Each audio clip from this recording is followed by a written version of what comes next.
Welcome to my channel, where mysteries unfold, strange tales come to life, and the unexplained takes center stage.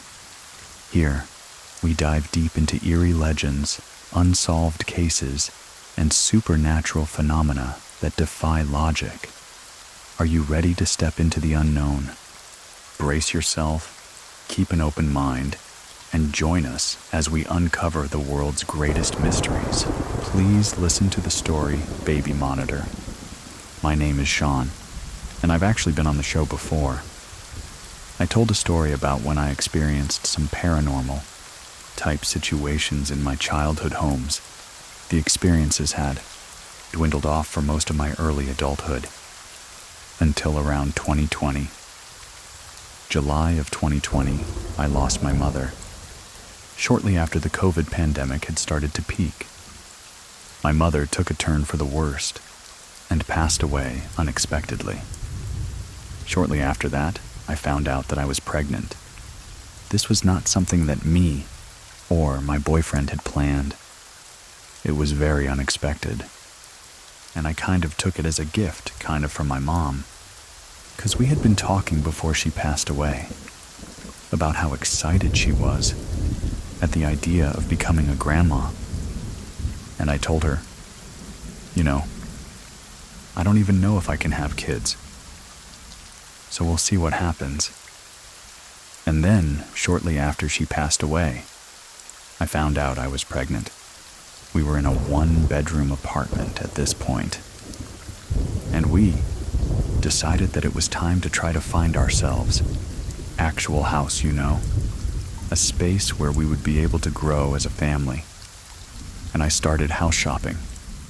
We were looking for houses for months. But then, one came on the market. That happened to be on the same street that my childhood home that I had originally experienced a lot of the paranormal activities was on. I decided to go take a look around. There wasn't anything particularly special about it yet. There was something that drew me to it. I can't explain what it was, but there was just an energy in the house that pulled me to decide to try to convince my husband that this is the house that we need to buy. He was not a fan, but when it came down to it, everything seemed good about it. There wasn't, a whole lot that had to be done to the house before we moved in, so we decided to put down our offer, and we got the house. December of 2021, we moved into the home, and that first night, things got weird. I actually can't recall entirely what happened. That night, it happened to me, and I was in a state that I can't really explain. So I'm going to let my husband, Gordon, take over for a moment. The first night in the house was a hectic one. Unpacked everything as we could, and we were decided, let's just go to sleep. We're all exhausted. Let's just go to sleep and relax. And we're laying there, we finally pass out. Felt like minutes. Early morning comes, and I feel this jolt on my chest, like something hit me. I look over to my right. My girlfriend at the time is right next to me. She looks funny. Her eyes are open, but she's not really saying anything. She's kind of just looking at me, and I'm like, "Are you okay?" And she's not responding. It was strange for a second or two. And I was just trying to, nudge her and stuff. And all of a sudden, she's just starts speaking in tongues almost, saying different names I didn't recognize. She was speaking multiple languages all at once. It's a very strange situation. And I'm thinking, okay, maybe she's having a stroke or something. I wasn't even sure. So I'm okay, so try to wake her up or something. So I'm just trying to wake her up, and she's just flapping her arms around and yelling and trying to get my attention, even though I'm literally staring at her. It felt like she was almost possessed or something, like she was being taken over by something. This is early in the morning, too. Sun's barely coming up, so I'm trying to hold her up. I physically had to hold her up with my shoulder. In the bed to try to keep her up without laying down, trying to shove apple juice into her throat. And finally, as I get probably a cup and a half down her throat, she's finally kind of saying English words. The weirdest part is, she had no recollection of anything. We had full different language conversations, trying to decipher what we were trying to say to each other. But she was just only halfway there, and her eyes were just glazed over. One of the weirdest situations I've ever experienced in my life. The weirdest part about it was that the only thing that I can recall was feeling like I was freezing, and I was trying to tell Gordon, "I'm so cold, Gordon. I'm so cold," but the words wouldn't come out. And that's all I remember from that experience. I finally kind of came to. And he told me that had all happened. I thought I was just having like a bad dream. And then from there, I just proceeded to experience other weird events.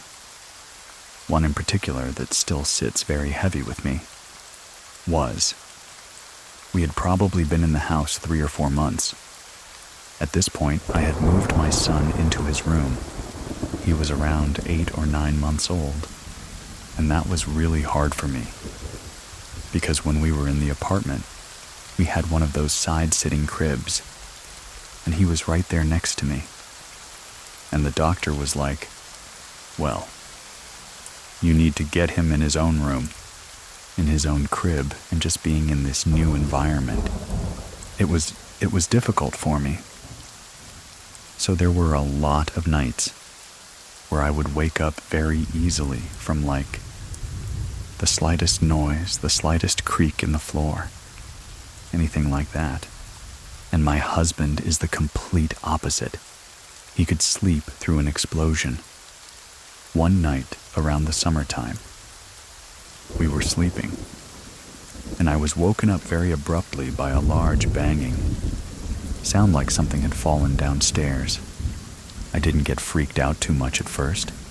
I assumed maybe one of my pets knocked something down. We have a couple of cats and had a dog at the time. But then, I heard footsteps coming up the stairs. They didn't sound like paws or anything like. They were like loud boots, stomping on the creaky wood of my stairs. I'm sitting up in bed at this point. I'm trying to wake up Gordon. He's not reacting. And I'm like panicking, because I'm thinking somebody broke into my house. Since we're in an older house, there's about an inch or so of space between the floor and our door, so you can see people's feet and things. I saw a pair of feet boots settle in front of the door, and I am fully panicked at this point. I can't get my husband to wake up. He's snoring, having a great time, and I'm like, I'm about to die. And all of a sudden, as things seem to quiet down, my door starts to aggressively shake and shake, like somebody's trying to get in, but they can't figure out how to turn the knob, and the door is slamming and slamming and slamming. And finally, I'm like, Gordon. He wakes up and it stops. I'm crying at this point. I am in tears, begging him to do something, that someone is in the house. Someone's gonna hurt us, someone's gonna hurt our baby. So he gets up in a stupor, goes and opens the door, and there's nobody there. He goes and checks downstairs. Nothing has fallen. Nothing's out of place. To this day, that still sits with me, because there are still times where I will wake up in the middle of the night and I can hear the door jiggling. Not as violent as that first time, but like somebody's trying to figure out how to get into my room. At first, when some of the footsteps started, I put it in my head that maybe it was my mother, keeping an eye on us. She was always like a huge believer in the paranormal. she always believed that the ghosts, or entity, that we were dealing with. In my childhood, homes were my grandmother. She always kind of put it in my head that the people that we care about most stay with us for a while after they're gone. But the way that it behaved in that moment, it didn't feel like something safe. It didn't feel like something that was there for a good reason. As time went on, it seems that whatever this thing is that we're dealing with has taken a liking to my son. So, Alec, my son turned 1. He was just learning how to talk, and he would just giggle and kind of whisper to himself in bed. We didn't think too much of it at first, until one particular night.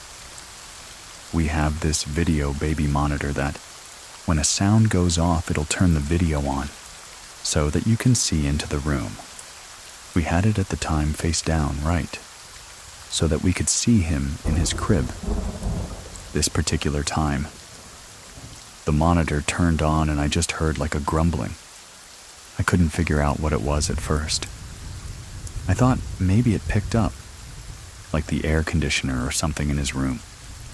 But it was kind of like a bra, bra, bra kind of sound. So I went to look at the monitor, and I see my son just sitting up in his crib, talking to the wall. He's giggling and whispering and having a babbly conversation with something in the wall. And at this point, he wasn't old enough to really be talking so I couldn't ask him about it.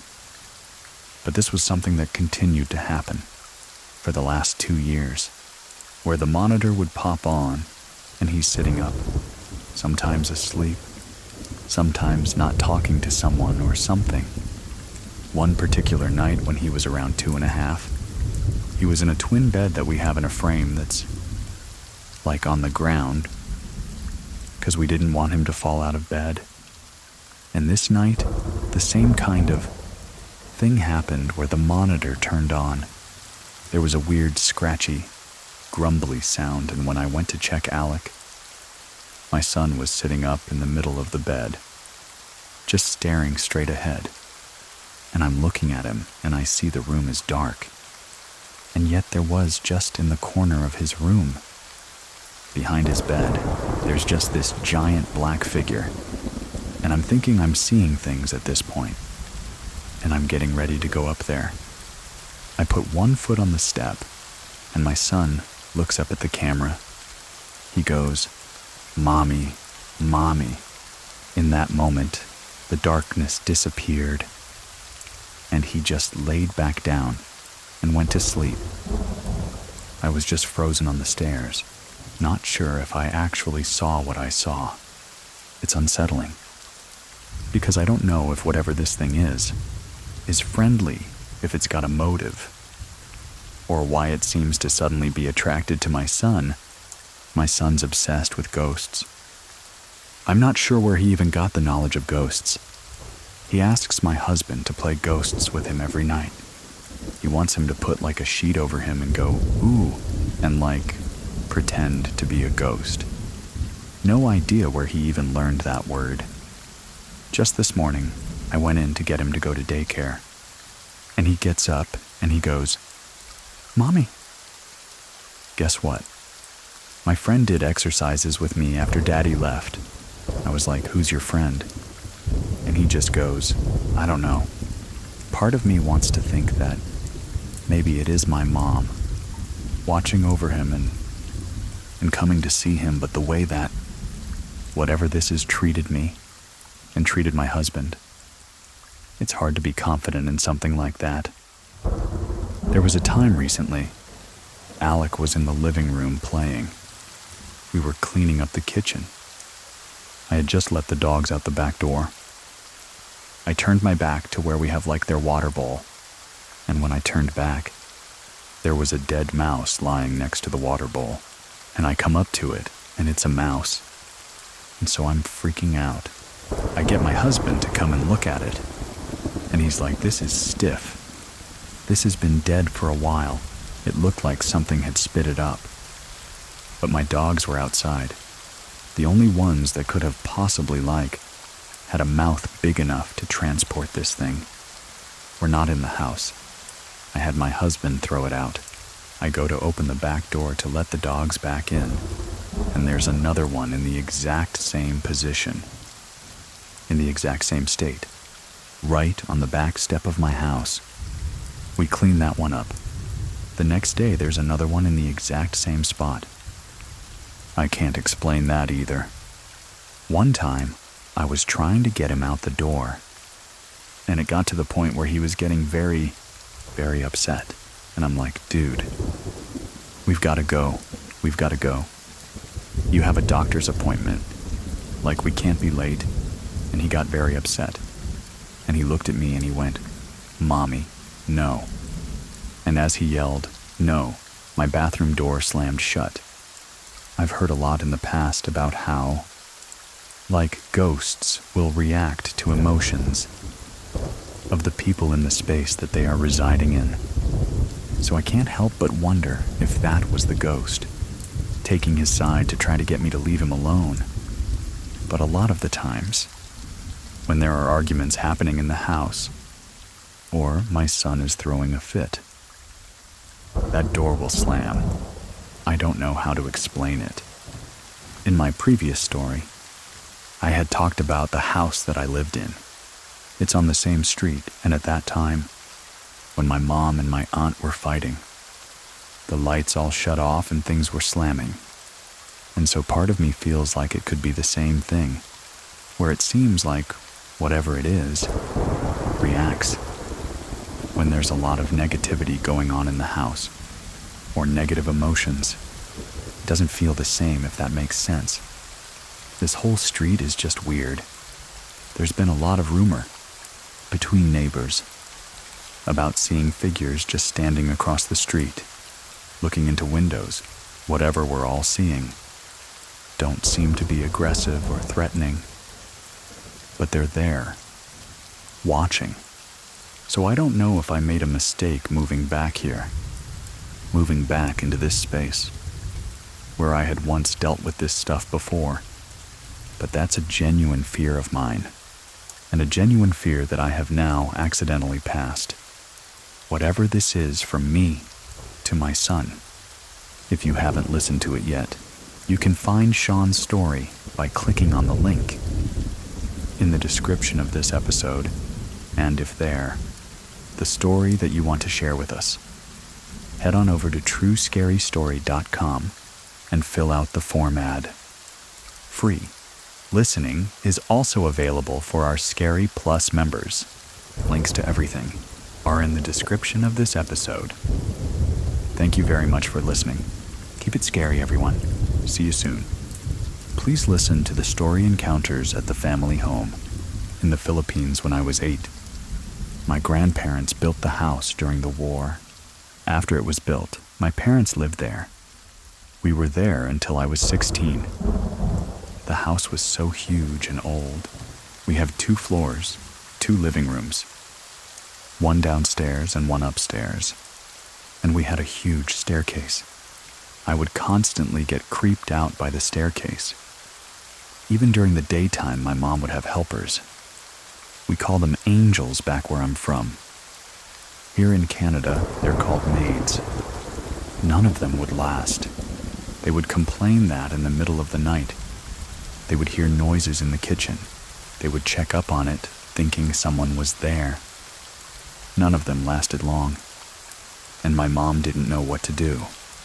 She tried blessing the house, have a priest come there every other month blessing it. Nothing worked. My dad went off to work off country. My mom would work graveyard shifts. It was just me and my 6 siblings. I would constantly encounter a child. I think it was a boy I didn't know back then. I was certain it was a child. One time I was walking up the stairs.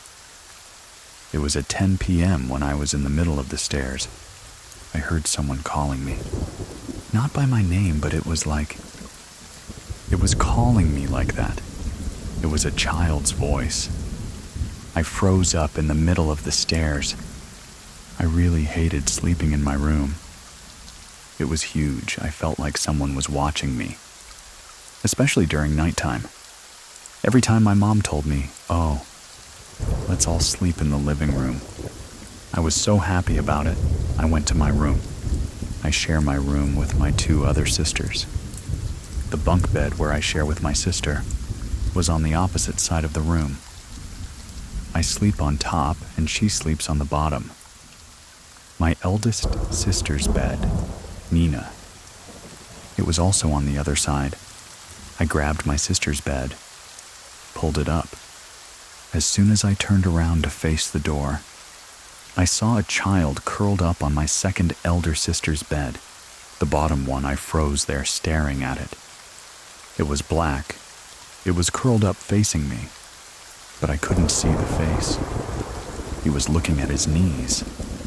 I ran out crying to my mom as saying, "There's a kid on Alyssa's bed.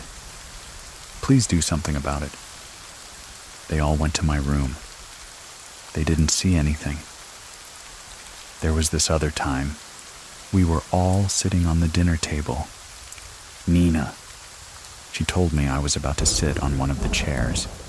She yelled at me saying, "No, don't sit there, someone's sitting there."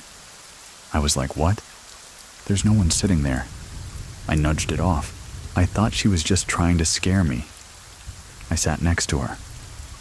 After a couple of hours, I went back downstairs again. It was just me. I was awake. I was going to grab a drink of water. I accidentally bumped onto the table, making the cup fall. It was a glass cup. It picked it up. I put it back there. And I thought it was so odd that the angels would leave the cup there. I was like, whatever. Grabbed my cup, went upstairs.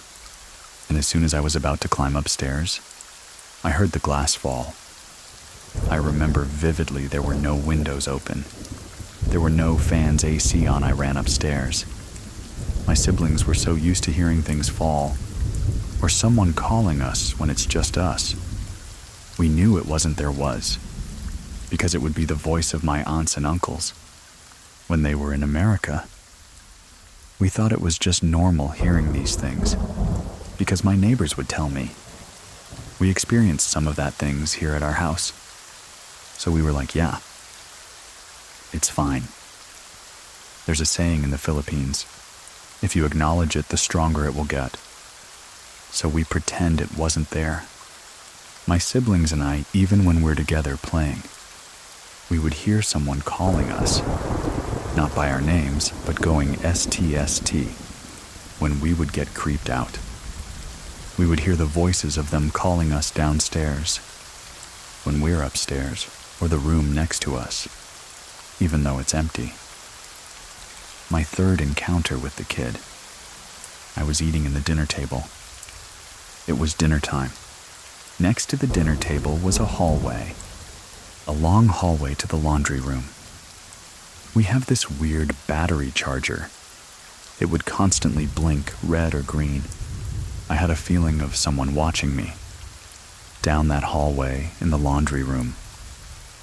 The room was pitch black. All you could see is the red light blinking. I quickly turned around. I saw a kid peeking through the door. It was a Japanese boy. He had a pale face and didn't have any eyes. It was just pure black.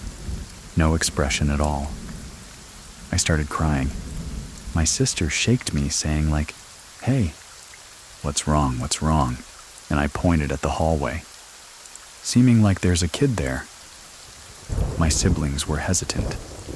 One of the angels went over there, opened the lights and said, "There's nothing there," and for the rest of the night. They left the lights open because I was crying so hard. I know something was there. My other encounter, it was at the dinner table. I was eating when I looked down. I saw a kid looking directly at me, holding onto my knees. When I quickly looked back up, it was gone. At this point, I was around 12 or 15. I just brushed it off. It's been happening my whole life. We've been seeing things that would just run. Across the room, only I encountered the child. Allison's story continues right after this stay with us. The reason why I'm confident it was a child. My aunt, before she flew to America, she had her friend come over, and she didn't know she was a medium, someone that can see ghosts and contact the dead. When she entered the house, she felt dread. She was overwhelmed with sadness. She said, "There are spirits here. One is a child, one is a woman, and one is a man." She felt creeped out. She didn't know what to do. That's why I know what I was seeing. My sister, Nina, she encountered the woman. The day before my mom's birthday, around October 27th, the night before, she was downstairs and back home. We call it terraces. It's just a huge backyard. It says terraces where people can get around. Think of it as a living room, but it's more spacious. There was a glass door, a huge glass door and wall, connecting the main living room and the terrace.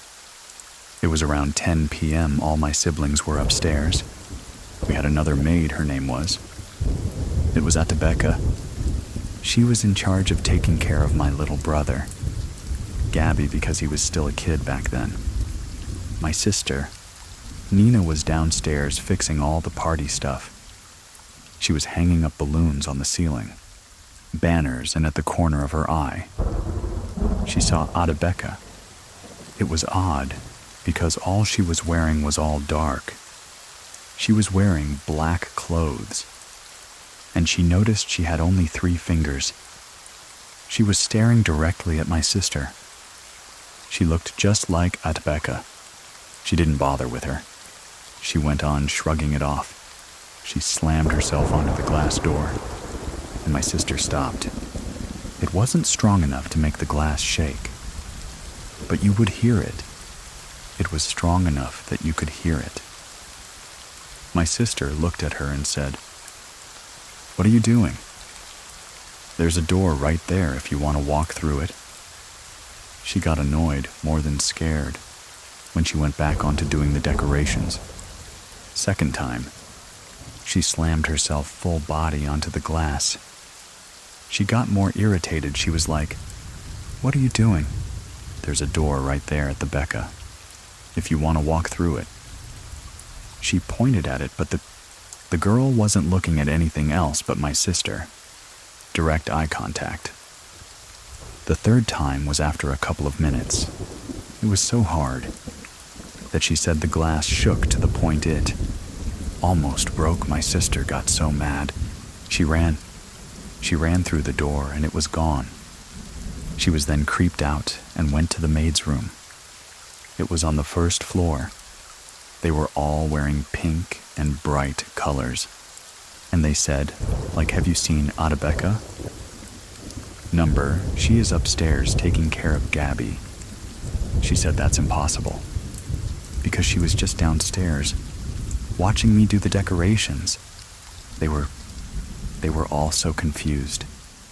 She went upstairs, and Alberta was upstairs in my mom's room. She was wearing a light blue shirt, pink pants.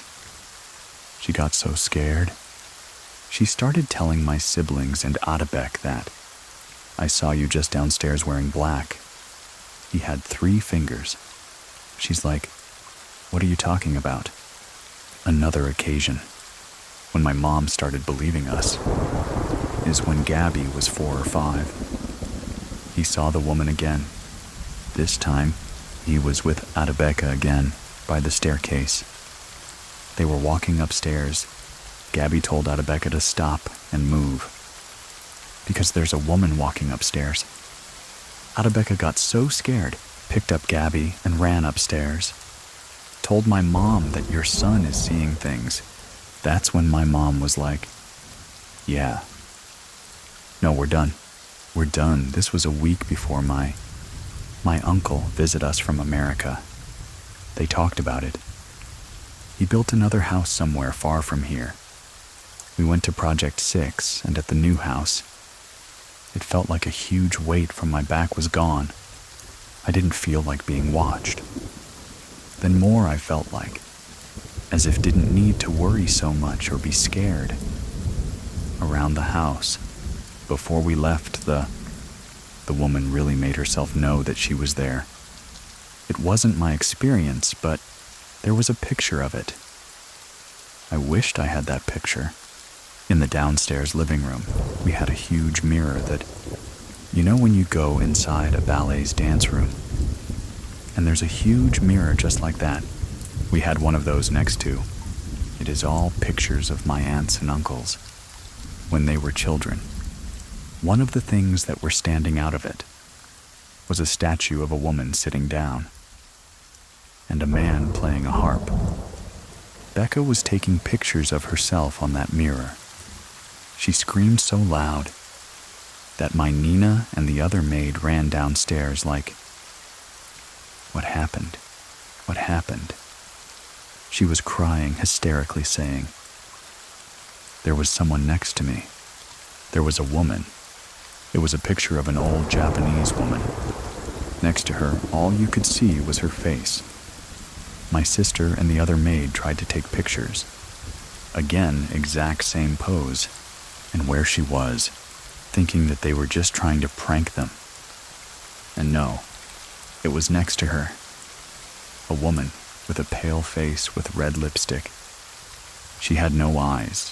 It was just dark. It was the traditional Japanese woman. Makeup, I know. This is because me and my younger brother, Miguel, were rough playing in the maid's room. And Becca was there. She said, like, "If you don't stop, this girl will take you." She showed a picture of it. At first we were confused and laughing like, "Yeah, you're just scaring us. That's not real." She told us, "Go ask the other maid and your sister." We went up to our sister and we asked. And she told us the story. I still remember the picture of that woman. It was very terrifying. I asked Becca if she would ever delete the pictures. She said no. She believed that if you delete the picture, you would set the spirit free. And what's stopping it from haunting her? Was that picture so after that? We finished packing up and left. Everyone left. My uncle put it up to sale. And there were new people that moved into that house. I just came back from visiting my aunts and uncles, and in the US I asked them, "How's the house going?" They told me the new owners were complaining about it. They just moved out too. It's just vacant at this point. No one wants to buy it. My grandpa was an architect. He built over a dumping site of Japanese corpses. He told me after we all moved out, "If you have a story to share, head on over to True Scary Story. Come and fill out the form for ad-free episodes and more. Try out Scary Plus Com for free to get in touch. My details are in the description of this episode, and you can also follow our Instagram and TikTok over at scary.fm. Anyway, thank you very much for listening. Keep it scary, everyone. See you soon. See you soon. 34. Real life nightmare. Life inside a haunted house. My name is Ariel. I grew up in a haunted house for 14 years in Richmond, British Columbia, Canada. I moved into the house in 2005. I was 7 years old. From the very beginning, this eerie feeling. I felt like somebody was watching me. Like there was always something waiting around the corner. Every time I walked into another room, I was scared somebody was going to be there. Something was going to be there. My parents, they always chalked it up to, "Oh, we're just living in a bigger house now. You're just getting used to it." I don't know, I always felt something was weird. I would start seeing shadows or figures. Oftentimes when I was in my room, I could see a shadow of feet underneath my bedroom door. It would just all of a sudden walk away. It wouldn't vanish, I would see it walk away. I would go and open my door, thinking that my parents were there or something. there's nobody there. Sometimes I would even hear creaking outside my door, like footsteps. A lot of nights there would be this really tall, looming shadow in the corner of my room. I would wake up in the middle of the night and see this super tall shadow that stretched from the floor all the way to my ceiling. Sometimes it was in one corner, and sometimes it was in another. It was in the shape of a tall, lanky man. I would look at it in the middle of the night, just trying to not see it, just trying to convince myself it's not there. There's nothing there. I was often paralyzed. I couldn't move. I'd hid under my blankets and hoped that I could go to sleep. Some nights it was there. It really haunted me. I would also hear footsteps. Most nights, I would hear them walking away from my door in my room. Sometimes they would wake me up. I'd be in my bed asleep, and I would hear a shuffling noise, with creaking along my floor, as if somebody was standing right next to me. I didn't want to turn around, look and see what or who was there, because of the footsteps. I couldn't be in my room alone in the silence at night. In order to sleep, I would have to turn the radio on, or some sort of music on. I needed to just drown out any noises that were happening during the night, along with the footsteps and the shadows. The mirrors in my house, I would see figures in mirrors. They would dip behind walls. One time, I was standing in my front entryway. We had a mirror there. Behind me would be our dining room. You could see part of it, and then the rest was behind a wall. I was putting my shoes on, and then I stood up. I was facing the mirror, and the mirror was showing the dining room behind me. I saw a girl. She was young, probably around 12 or 13, but she had raggedy, messy, matted hair and this ripped white dress. It was all dirty. I saw her walk into my dining room. It was so vivid, I thought to myself, oh my God, who's in my house right now? I remember just rushing into my dining room to be like, hello. There was nobody there. I went to go speak to my parents and I said, hey, who's this girl in the house? Did you invite somebody in it? Does she need help? Or what's going on? They just had no idea what I was talking about. I told them I was in the entryway. I saw her in the mirror. She walked into the dining room.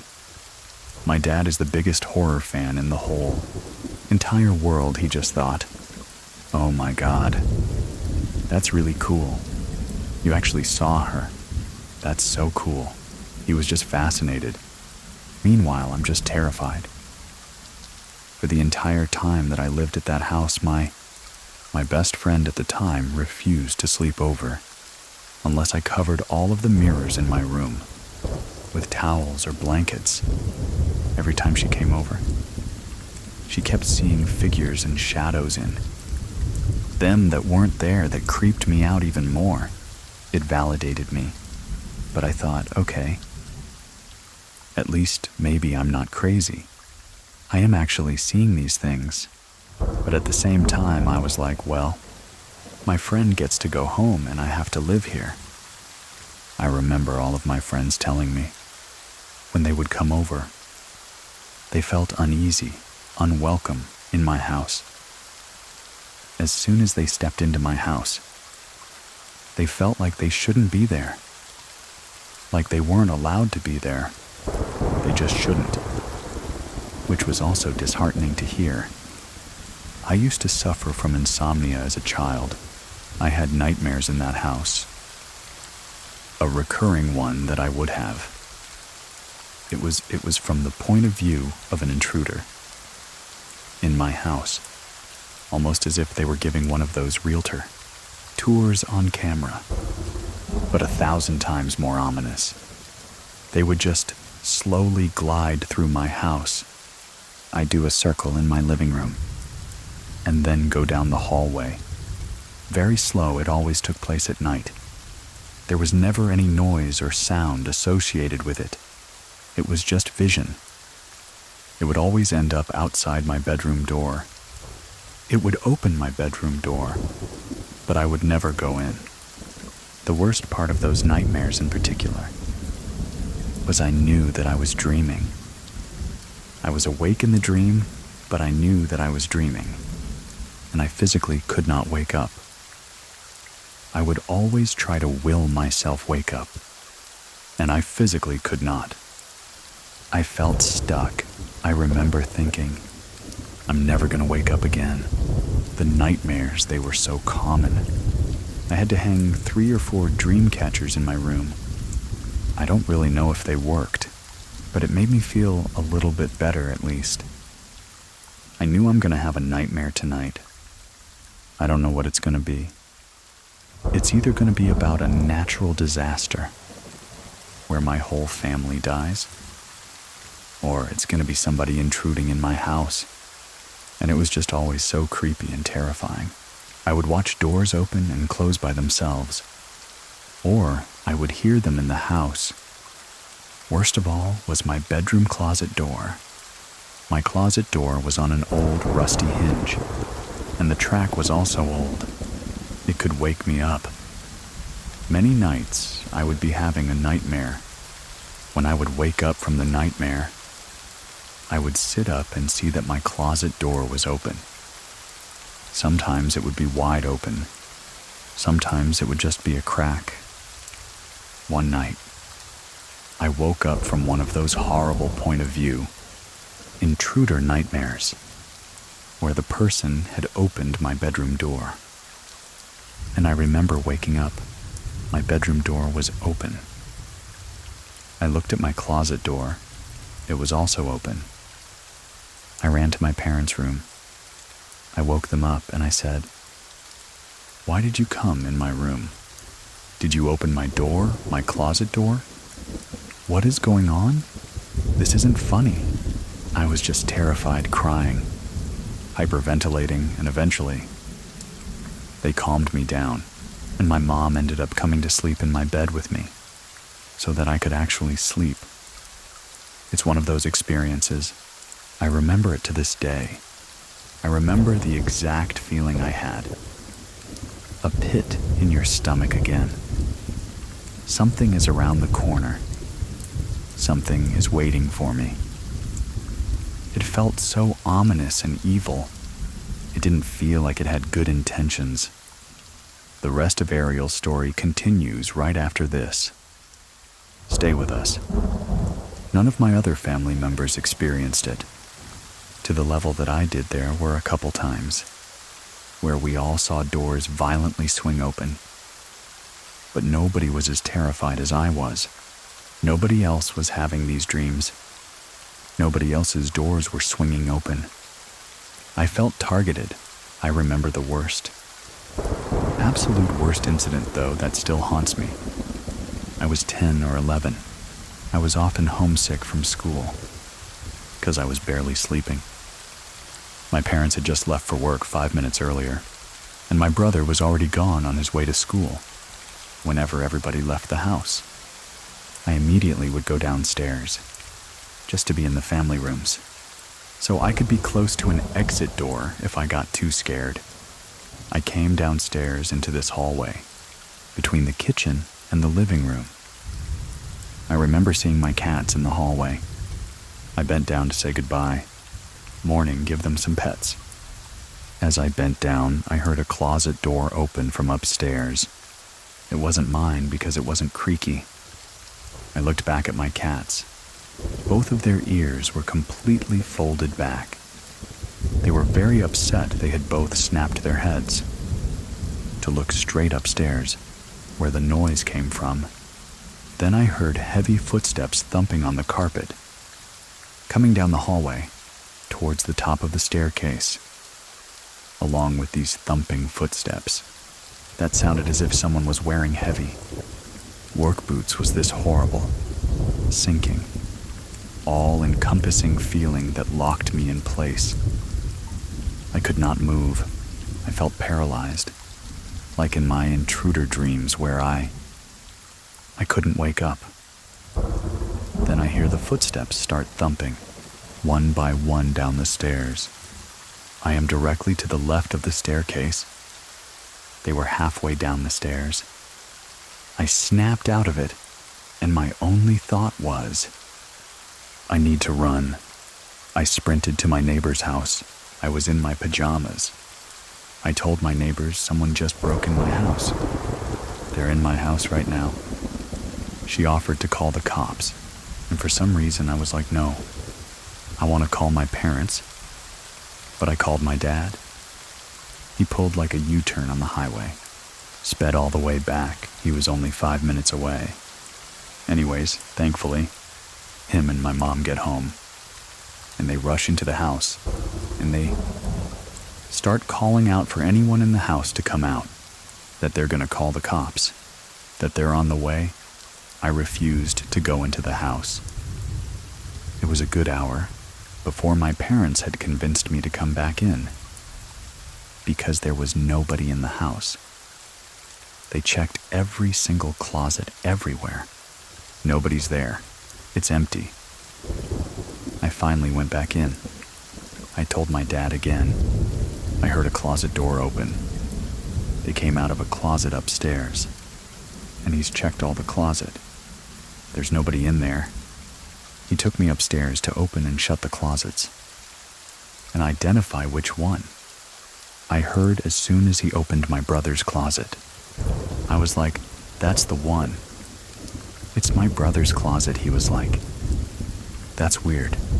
There's no way this could have opened. It was shut when he came upstairs. I refused to be alone in the house. For 6 months afterwards. We knew, okay, nobody actually broke into the house. My parents were trying to explain it away. I started thinking when my parents got into the house. It was all locked except for the front door. From the inside, if there was an intruder, they couldn't have gotten out from any other door. If they had come out, the front door took like a special force to close, because they had put some weather stripping on it, or something. Nobody, not even close family friends, were able to close it. Only me and my family knew. It takes practice closing it. That's when I started getting even more scared, because I thought, okay, I am not crazy. I was not dreaming. Something happened. I don't know what it was, but what if I hadn't snapped out of it? And I just sat there and waited for whatever it was to get down the stairs and reach me. And it's still to this day. Every time I talk about it, I'm looking over my shoulder, and I still get these horrible chills. Thankfully, that only happened once, and I lived there for 10 or 11 more years before I moved out, but that definitely was not the end of the incidents. Shadows, seeing things in mirrors, lights turning on and off that continued up until I moved out in the middle of the night. I used to hear somebody messing with the beads outside of my door, and I would hear clicking on my door. Some nights I would open my door. Nobody was there. Cats were not there. They were fast asleep on my parents' bed. I would be in my room upstairs. I would hear my mom call my name, run downstairs and be like, yeah, what do you want? She always said. I didn't call for you. What are you doing down here? My dad did experience a lot of things in that house. He didn't admit it to me until a couple of years before I moved out. He saw figures and shadows flitting. From one room to another, he heard my name being called, sometimes by my brother, sometimes by my mom.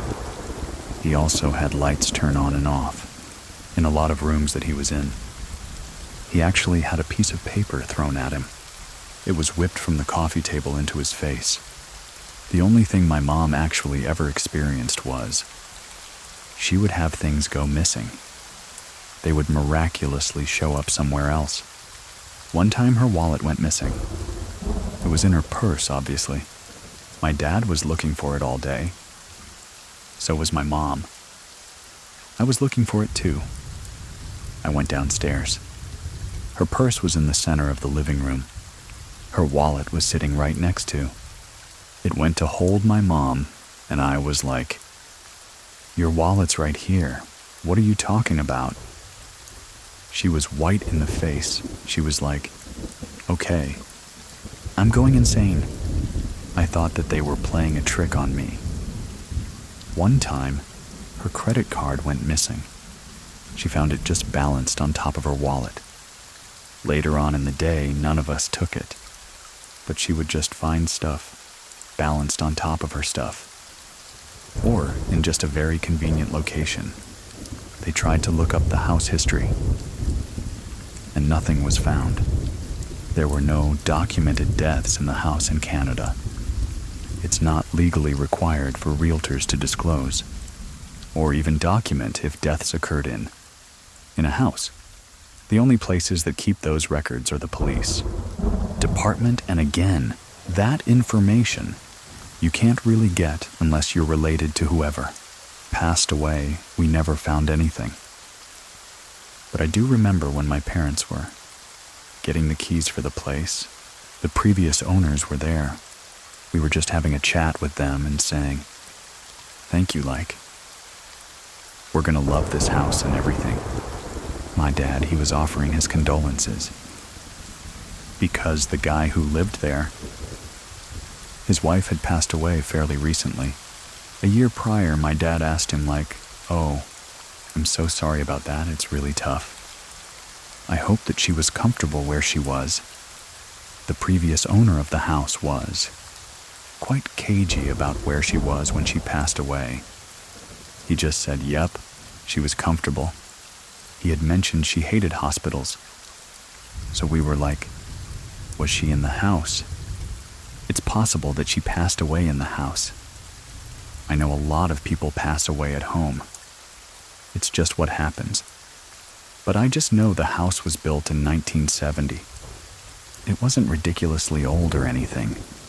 Whatever it was just didn't have good intentions because of how it made me feel. You might hear a door open or a door close or a light flicker, and you might think, "Oh, maybe that's just my family member visiting me." But for me, it was the feeling of dread. You can share your own story and get in touch with me over at True Scary Story Com. And up next, check out our other shows from Scary FM. A link to them in the description of the episode. Ad-free versions are available in our Scary Plus membership, which is free for 2 weeks and then 4. $99 a month after that. You can cancel anytime.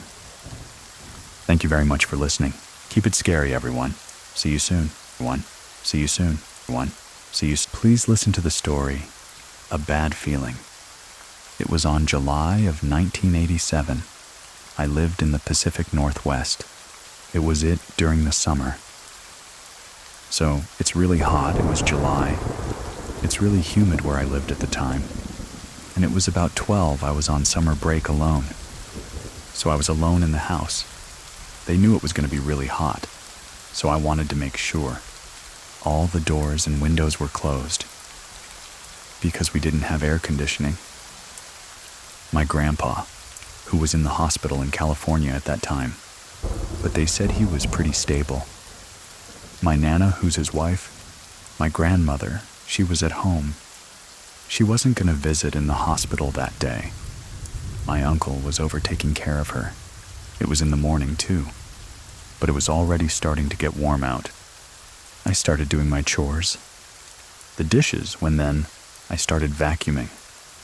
And then I felt this really sharp tap, like someone poking on my back.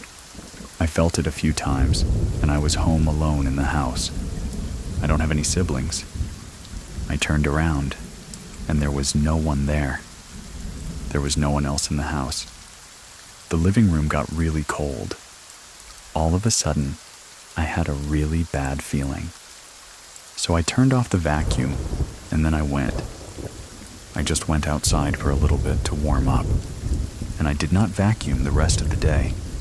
The run at same time in California is around 10:30. My Nana got a really bad feeling, and she went straight back to the hospital.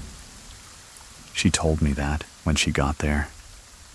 She took my grandfather's hands, and he opened his eyes.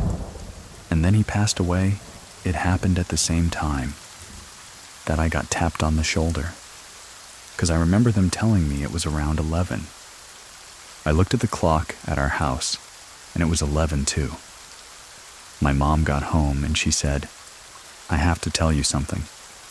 And she was pretty sad, but I already knew. I don't know how, but I just knew what she was going to tell me. I didn't vacuum for a long time after that.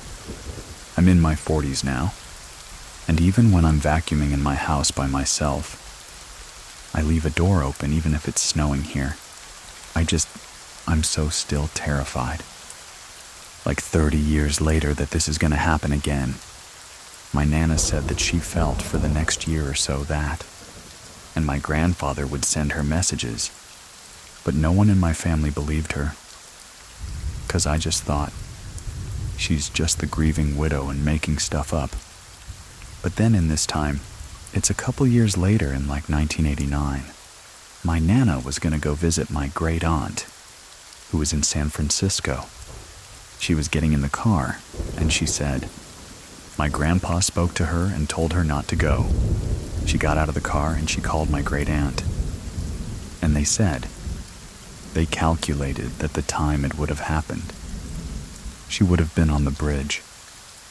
And the time it collapsed, I don't know if you ever knew that, about the Bay Bridge collapsing. It was just toppled down onto another layer of the bridge, and hundreds of people died. It's really tragic. As with most of our calls go, I asked Tara if she had any more experiences, and she thought of one more. Here it is. My friend's friends got in 7th grade. It was summer. Got like a Ouija board, which my mom always told me, do not mess with those. Do not bring it in my house. I wasn't going to bring it in the house. But I went over to a friend of a friend's house. There's this girl, and she was just a little off. There was just something weird about her. But my best friend was with me, and it was daytime. I figured it would be okay. So we went over to her house, and we started playing with it. She started asking it questions. What's your name? Are you from here? Are you a bad spirit? And it said yes. So I was done at that point. I was like, okay, we should stop fighting like this. But she wanted to keep going, which was a little unnerving. So then she just kept asking it questions. Then my other friend was like, okay, we just need to stop this now, because we're inviting something bad into the house. We stopped, and we said goodbye. And then all the magnets on her fridge flew off the fridge to the other side of the house. I've never seen anything like. It was terrifying, and the house got really cold. We got up and pretty much ran out of the house, and I never played with her again. I think she disappeared a couple years later. She just stopped coming to school, but yeah, just a really bad vibe for her. Don't leave just yet, since today's stories are short. I am publishing 3 in total. Have you listened to them yet? They're up and available now as separate episodes. Also remember, you can share your own story with me over on True, scarystory.com, for your chance to have it featured. On an upcoming episode to listen ad-free, try out Scary Plus over on scaryplus.com. Completely free for 14 days, and then $4.99 a month, and you can cancel whenever you want. Thank you very much for listening. Keep it scary, everyone. See you soon. Please listen to the story The Thing at the Top of the Stairs. In 2017 is when I was living with my parents, right before I joined the Navy. I was 18 around the time. This was my first experience with sleep paralysis.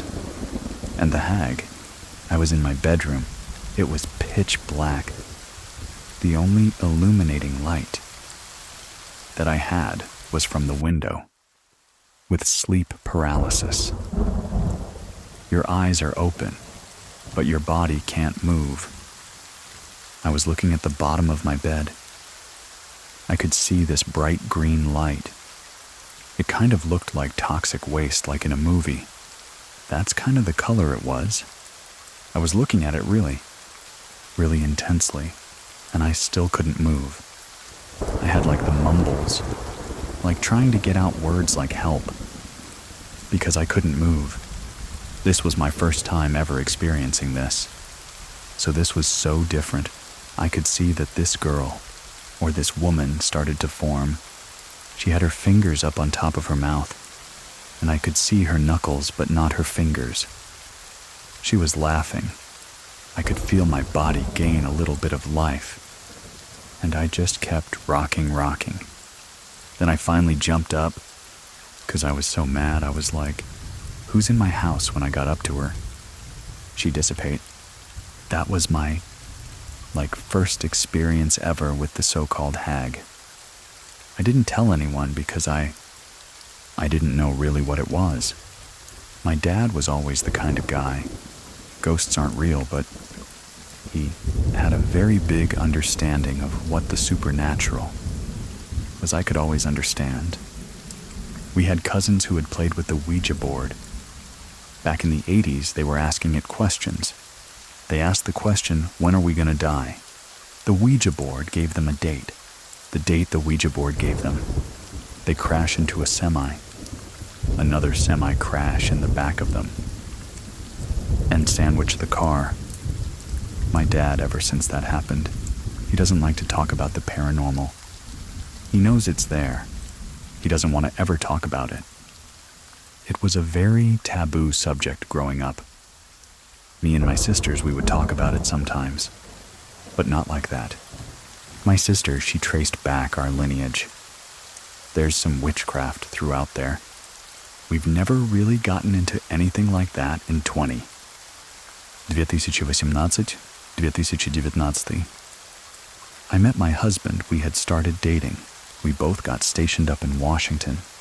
When we were moving up there, he was like, hey, I'm gonna get a house with our friends. You wanna come move in? So we got this house.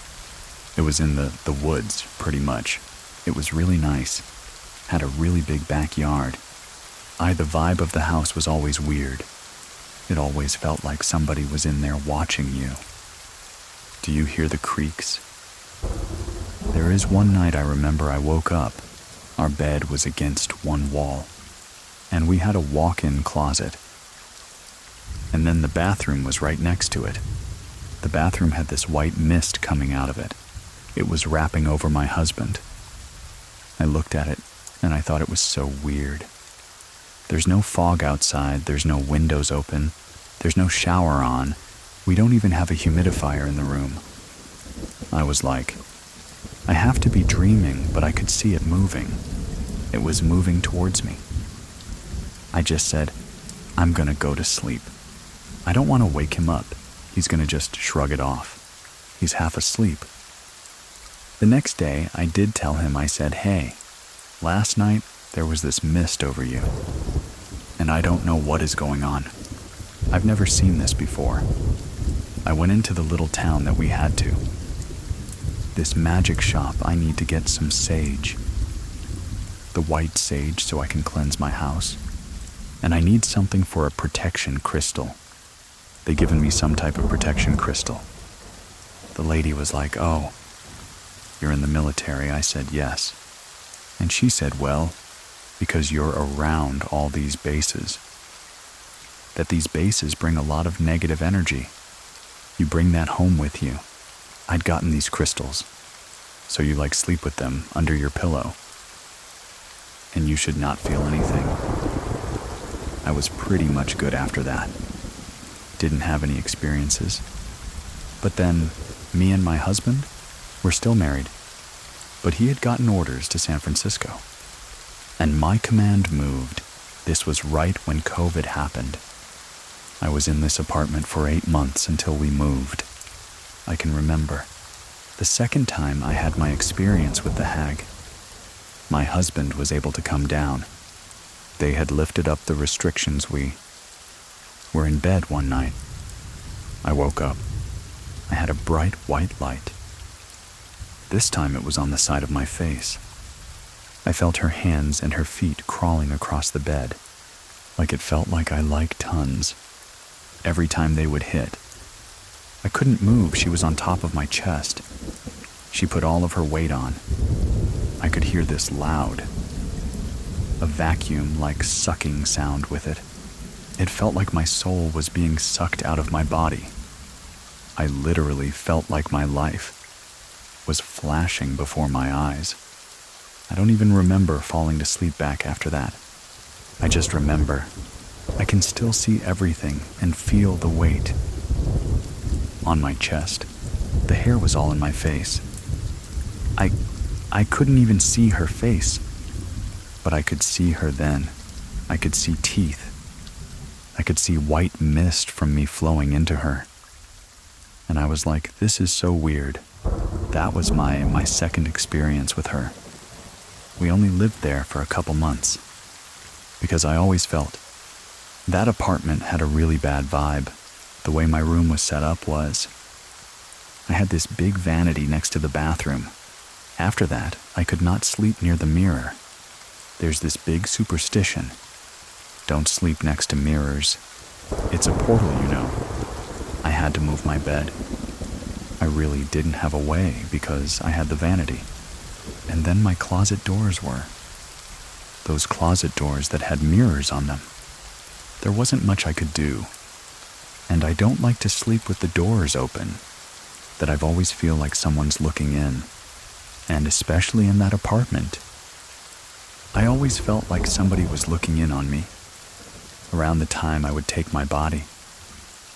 And I would make a triangle with a pillow over my head. So if I woke up, I wouldn't see something directly. If there was somebody in the room, or if some spirit was watching me. I had went on deployment. My husband had moved into a new house, in a military housing. I had got back from deployment in February 2022. Things were good. That's when I started to notice a month or so after. The house had a kind of a weird vibe to it. It's right next to here, next to all these bases. Military bases, they bring a lot of negative energy. It's not anything intentional. It just happens. I always felt at the top of our stairs, there was this dark mist. But it's nothing I've ever seen, like project or actually see form. But that's the only way I can feel. I can describe, it's like this really dark mist. And it's sad and angry. Sean's story continues right after this stay with us. I wasn't the only one. I had talked to my friend. She had felt that too. I would always feel eyes on me in the house. But it wasn't like I don't want you here. It was like I need help in a way. But then there's also, sometimes there's that angry presence. Like I really don't want you here. But I can't tell you to leave. After so long, I was just like, whatever. I kept doing the pillow thing. I didn't want to see anything. I didn't even like being in the house by myself. I started hanging out with my best friend. Me and her, I'm talking. We were doing almost every day together. When we'd have people over, drinks would be flowing and we'd like, hey, no one's allowed to drive home. So she would stay over a lot. There was one night we had went out and came back. She was there sleeping on the couch. It's a recliner set, everything. There's no way she can fall off of this, unless she actually threw herself off. She says that someone pulls her. Full force pulls her. She's the only one downstairs. It's just her. She woke up. She looked around, thinking that someone's here. There's no one there. And she was like, I turned on the TV. I sat there until 5 o'clock in the morning. and I left immediately. She was so scared.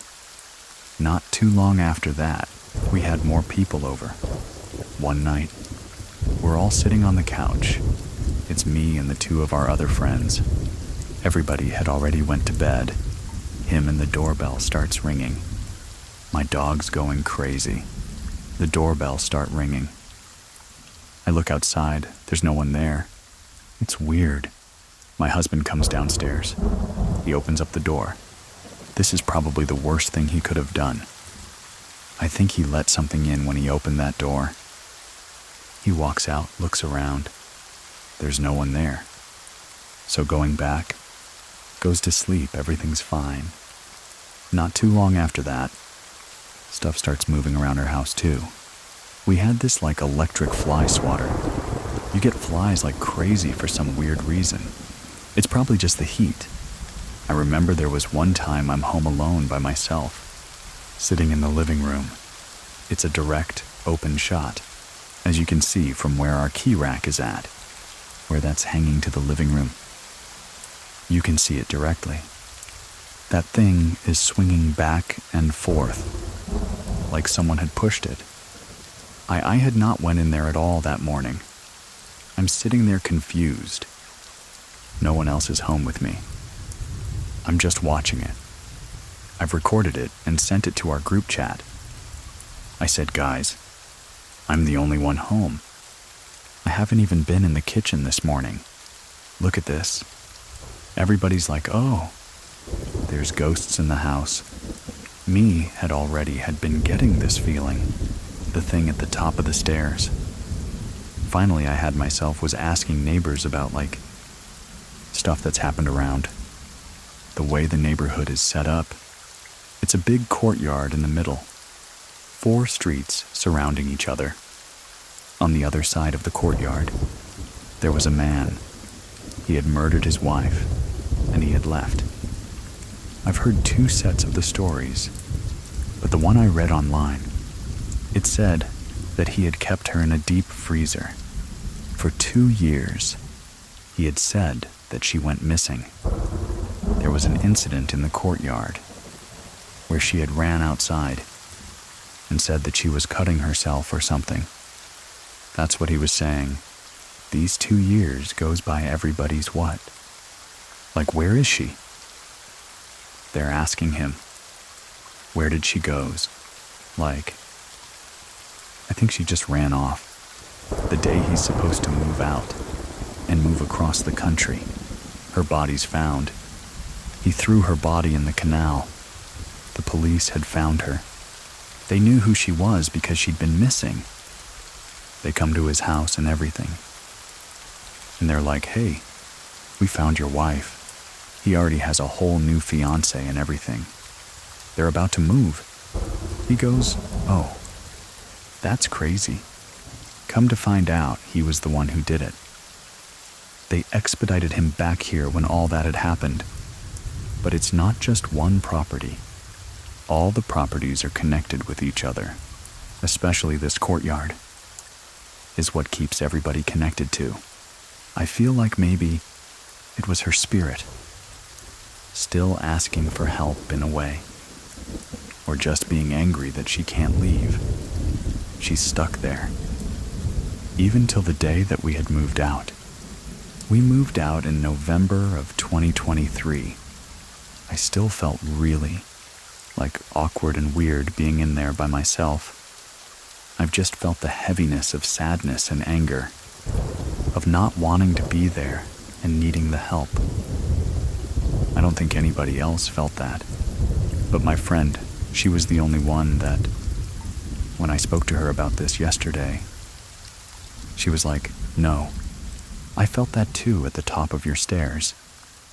She said I didn't like ever going upstairs, unless you were up there, because I felt like something was up there. It's crazy I'm the only one that felt like that. But that was really that.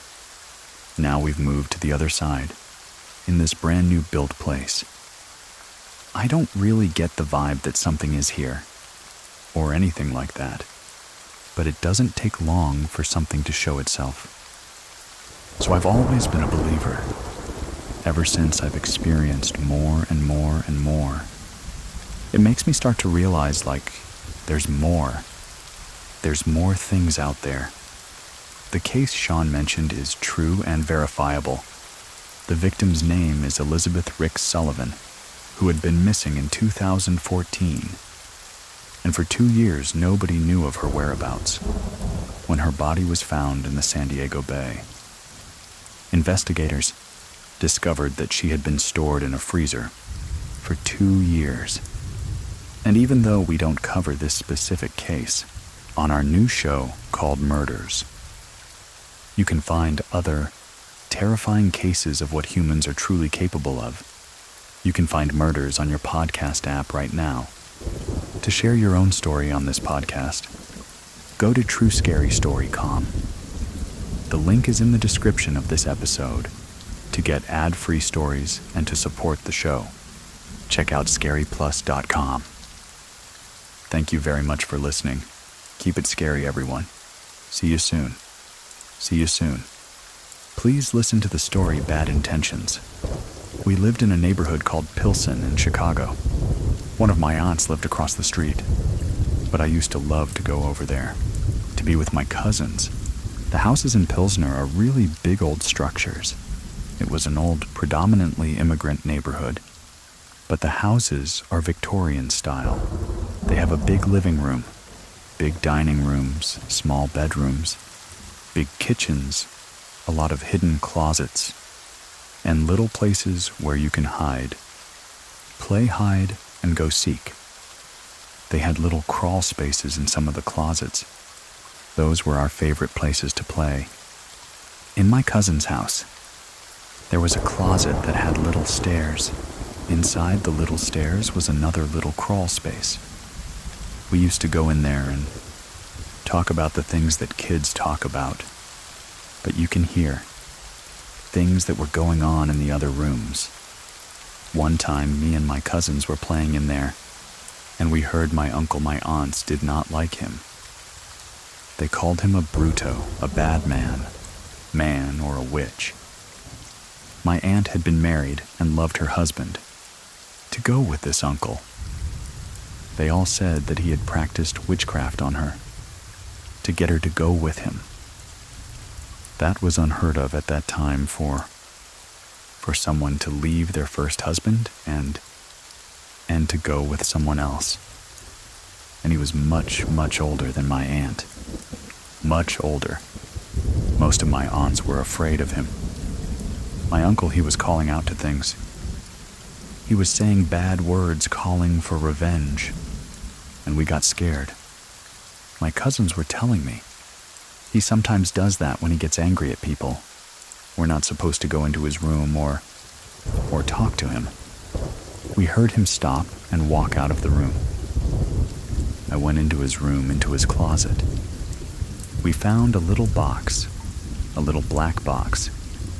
Inside of it were little bottles of oils. Haircrossed is. He caught us looking in there. He yelled at his kids. "What are you doing in here? And you're never supposed to come in here." I got really scared and he told me to go home. I went home. I was really scared. My mom asked me what happened. What did you do over there?" 'Cause my aunt called her and said that I had been misbehaving and not to come back. My mom really reprimanded me very much. I was very sorry. She told me to apologize to my aunt and uncle, which I did. I couldn't get out of my mind the stuff that happened with the closet and the things that I found. I was sitting with my dad in the kitchen. I used to wait for my dad to get home to eat with him. My dad was a very religious man. He was always in the church. He was a deacon. Every time I had a problem at school or anything, I would always see him reading his Bible. He would always say, "There's a story in the Bible about that. About bullying. If I had a problem with my brother," he would say, the story of Joseph. He had problems with his brother. He was always talking to me about the Bible. I told him what happened. He was furious, very upset. He dropped his plate of frijoles, grabbed me from my hand and started opening the door to go across the street, and grabbed me and didn't say a word. My dad knocked on their door. He confronted my uncle. He said, "I don't ever want you to expose my daughter to any of that kind of stuff. You shouldn't do that to your children either." He looked at me and didn't say anything. My dad just left and he said, "You don't ever have to be afraid to tell me anything." Like that again.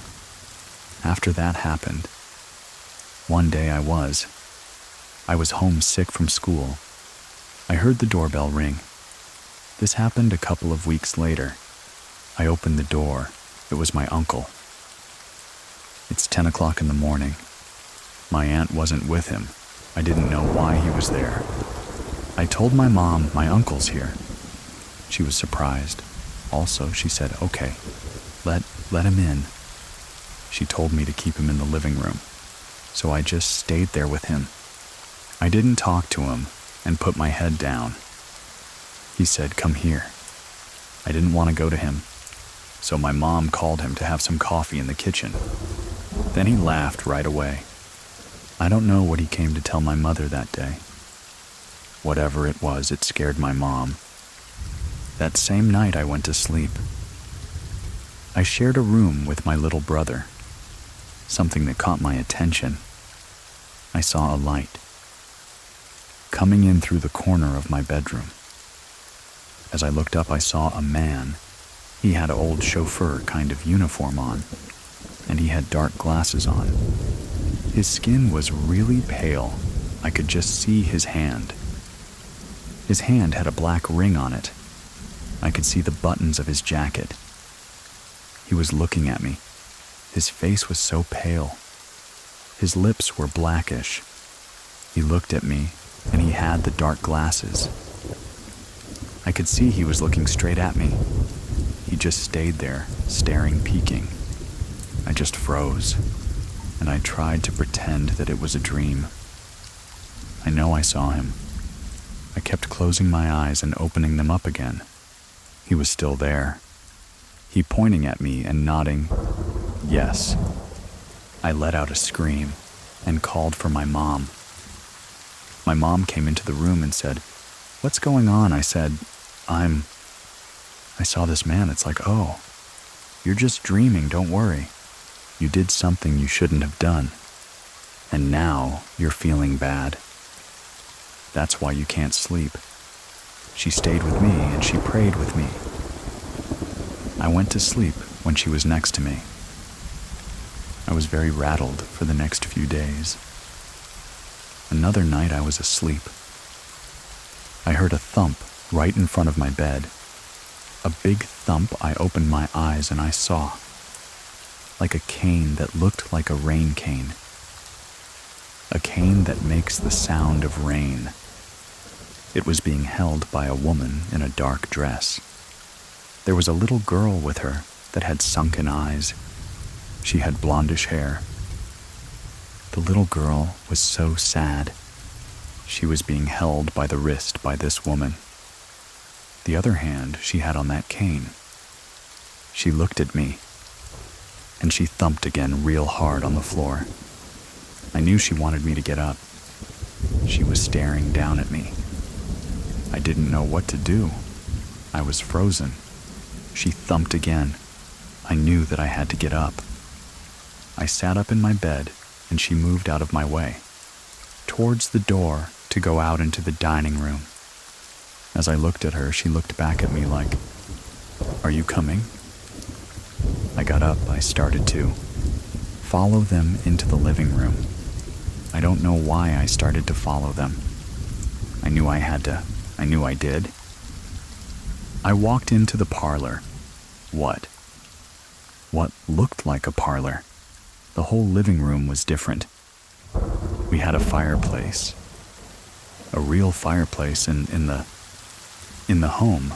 My mom always put a chair there because the cold air would come into into the house from the chimney. The chair wasn't there. There was a fire actually going in the fireplace. There were all these people sitting in the living room, looking at me. There was that man. He was dressed in that same chauffeur outfit, with his cap on the dark glasses. He started walking towards me. I saw the room. I was just amazed at the room. The furniture was different. The curtains, everything was different, except that there was a picture of my mom and dad. I looked at it. Was my mom and dad's wedding picture. It's a black and white picture. And as I looked at it, it crashed down on the floor. Everything stopped. And I was standing in that dark living room. I was weeping and wailing. This time my dad came into the... I was like, what is going on? What are you doing? I said, Dad. And I explained to him what had just happened. He just told me that everything was going to be okay. Nothing was going to happen. He believed me. Then my mom came and said, I think she's just making things up. My dad said, no, I do believe. My daughter, leave her alone. I was crying. I went back into the room. I couldn't get that out of my mind. Margarita's story continues right after this. Stay with us. Through the weeks, the teachers started to send notes home to my parents, saying what was wrong with me. My grades were dropping. There was a lot of arguing in the house. My mom and dad were fighting all the time. One of the arguments started to stem up because my uncle would no longer let my aunt come to visit. Our house and I was not allowed to go over there. I told one of my aunts what was going on, and she came and talked to me, and she said, I know what's going on. I know he's a brujo. What you have is something called Sosto.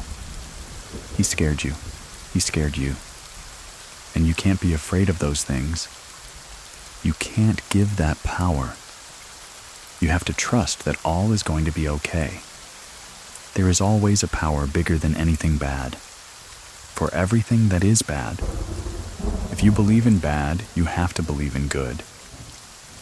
She told me the next time that woman came, or anybody came into my room, to tell them to go away, that you are not going with them, that you are protected.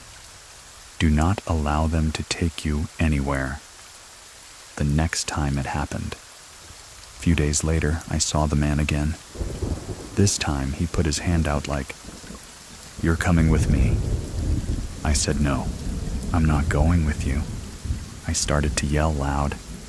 And no, I'm not going. I thought I was talking. But I wasn't. I couldn't talk. But in my mind, I was saying, I'm not going with you. I'm not going. I was terrified of him. He started to walk towards me. At that time, my brother started to rumble in his sleep. I moved from my bed to his side of the bed. I lied down next to my brother and started to hug my brother. I closed my eyes. I said, I'm not going. I'm not going. I started hearing the thumping from the woman. I couldn't look. I kept saying, I'm not going. It seemed endless, but it finally stopped. It stopped, I felt like. There was clean air. I felt it leave. I felt the chills, the darkness, the dampy smell, because it came with a musty kind of smell, like wet dirt, but with garbage. It's a smell you can't ever forget, the musky, dirty smell of earth. And it was gone. I didn't smell it anymore. Weeks later, the arguing between my parents settled down. Things started going back to normal in our house. They would greet each other. They would start laughing together. We started being our regular family again. It was at that time that my uncle and aunt decided to to move back to Puerto Rico. They decided they were going to pick up and take the kids back to Puerto Rico. But before that happened, my aunt got very sick. She had to be put in a home. She had a series of strokes, and my uncle left her to live in Puerto Rico. After that, we heard stories about him joining some kind of church and getting arrested for hurting children. Eventually, my aunt and him divorced. We heard nothing from him again. My other cousins had run-ins with him. He died a terrible death as well. He caught, gangrene. He died in prison for whatever it was that he did in Puerto Rico.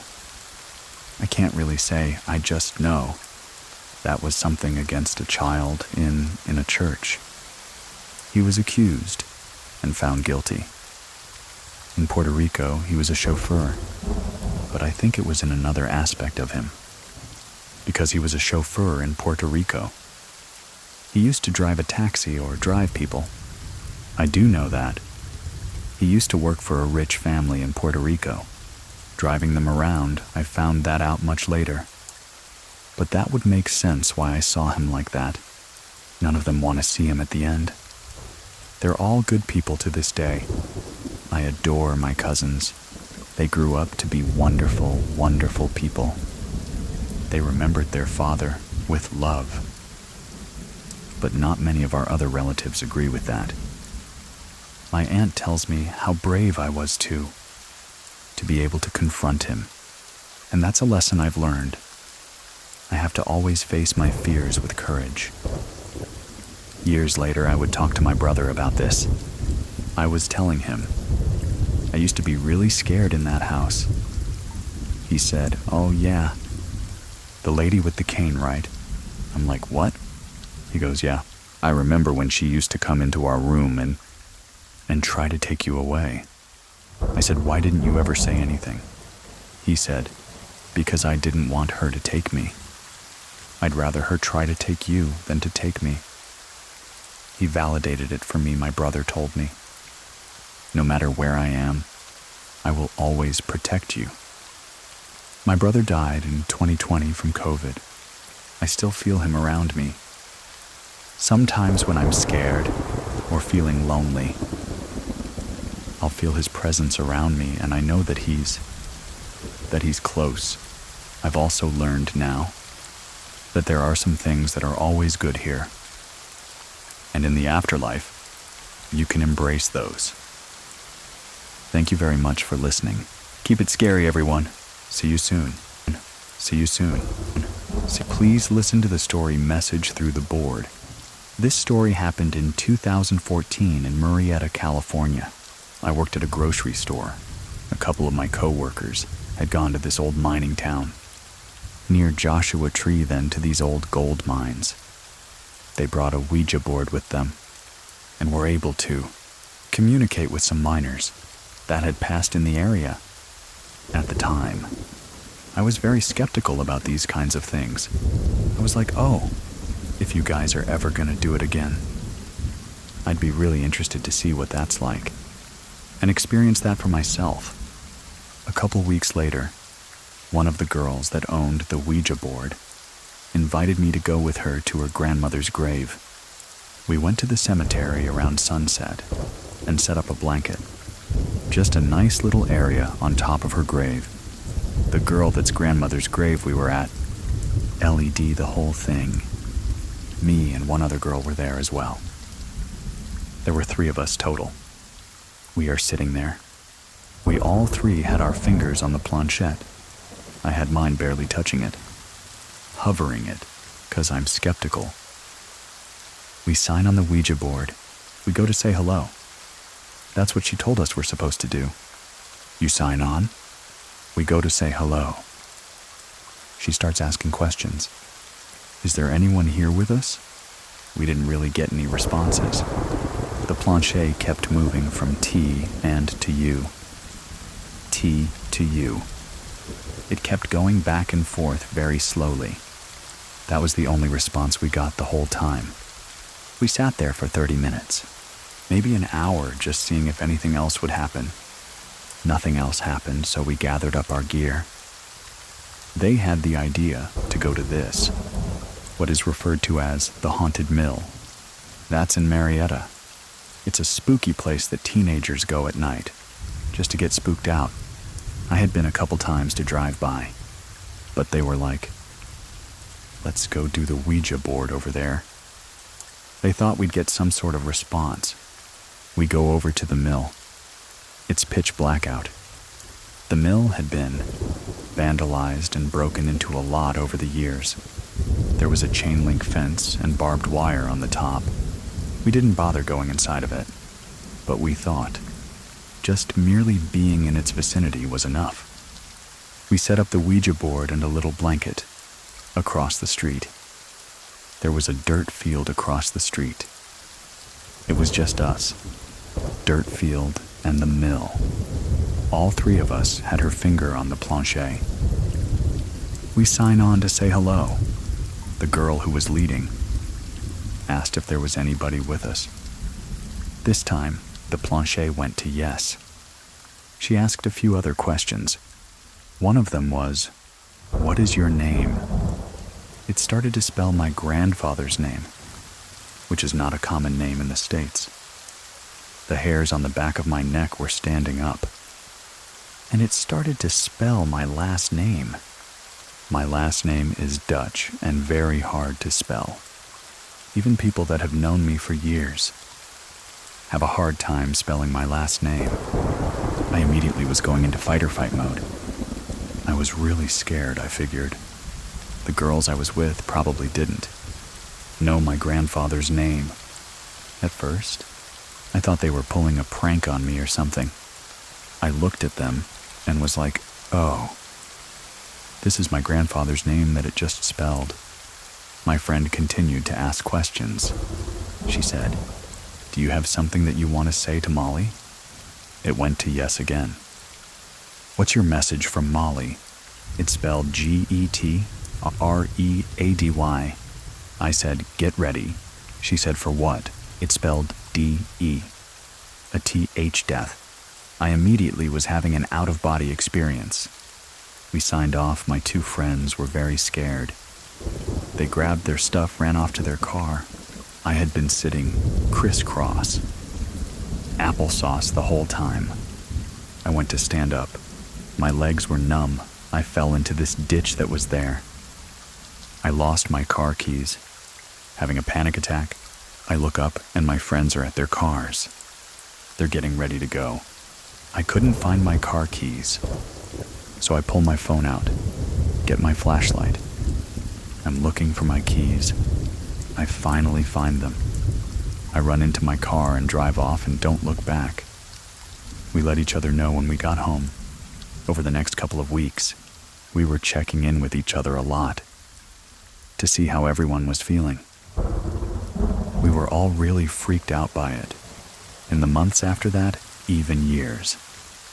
I have asked them repeatedly if they've ever had another experience like that, or if they were possibly playing a prank on me, and they've never owned up to it if they were. But that's something that has scared me. It's been almost 10 years. It's still something that I think about. From what I experienced, I don't think either of them messed with a Ouija board. Again, after that, the logical side of me wants to say that they were messing with me, but I think it would have been really hard for them to find my Dutch grandfather's name somewhere, and to know that that's something that would scare me. I went in with the title of a skeptic, and I feel like maybe I was targeted because of that. I would say, know what you're getting yourself into. Listen to stories like these before you do something like that. I haven't been to that specific area because I don't live there any longer, but I in general like abandoned places, spooky places. I actually told my dad the story within the last couple years. The grandfather mentioned in the story is my dad's dad. I never told him. I didn't want him to have a weird memory of his dad. After hearing it, but I wanted to share it with him. He adamantly is like, "My dad would never try to scare you like that, and would never tell you to get ready for death in a negative, scary way. If he had said that, he would have meant it. As in, live your life to the fullest.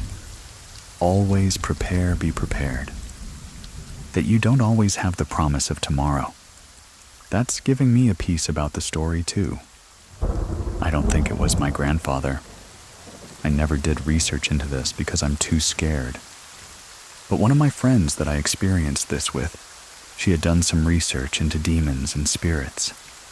She said there is a demon that will imitate relatives, with repeating letters, like we had experienced at the cemetery. If that's the case, I'm really glad we signed off when we did, and didn't do it again.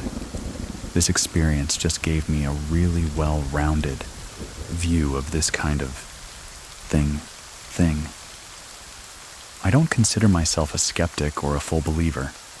I put it into the category of something unexplained, something I might never know the answer to.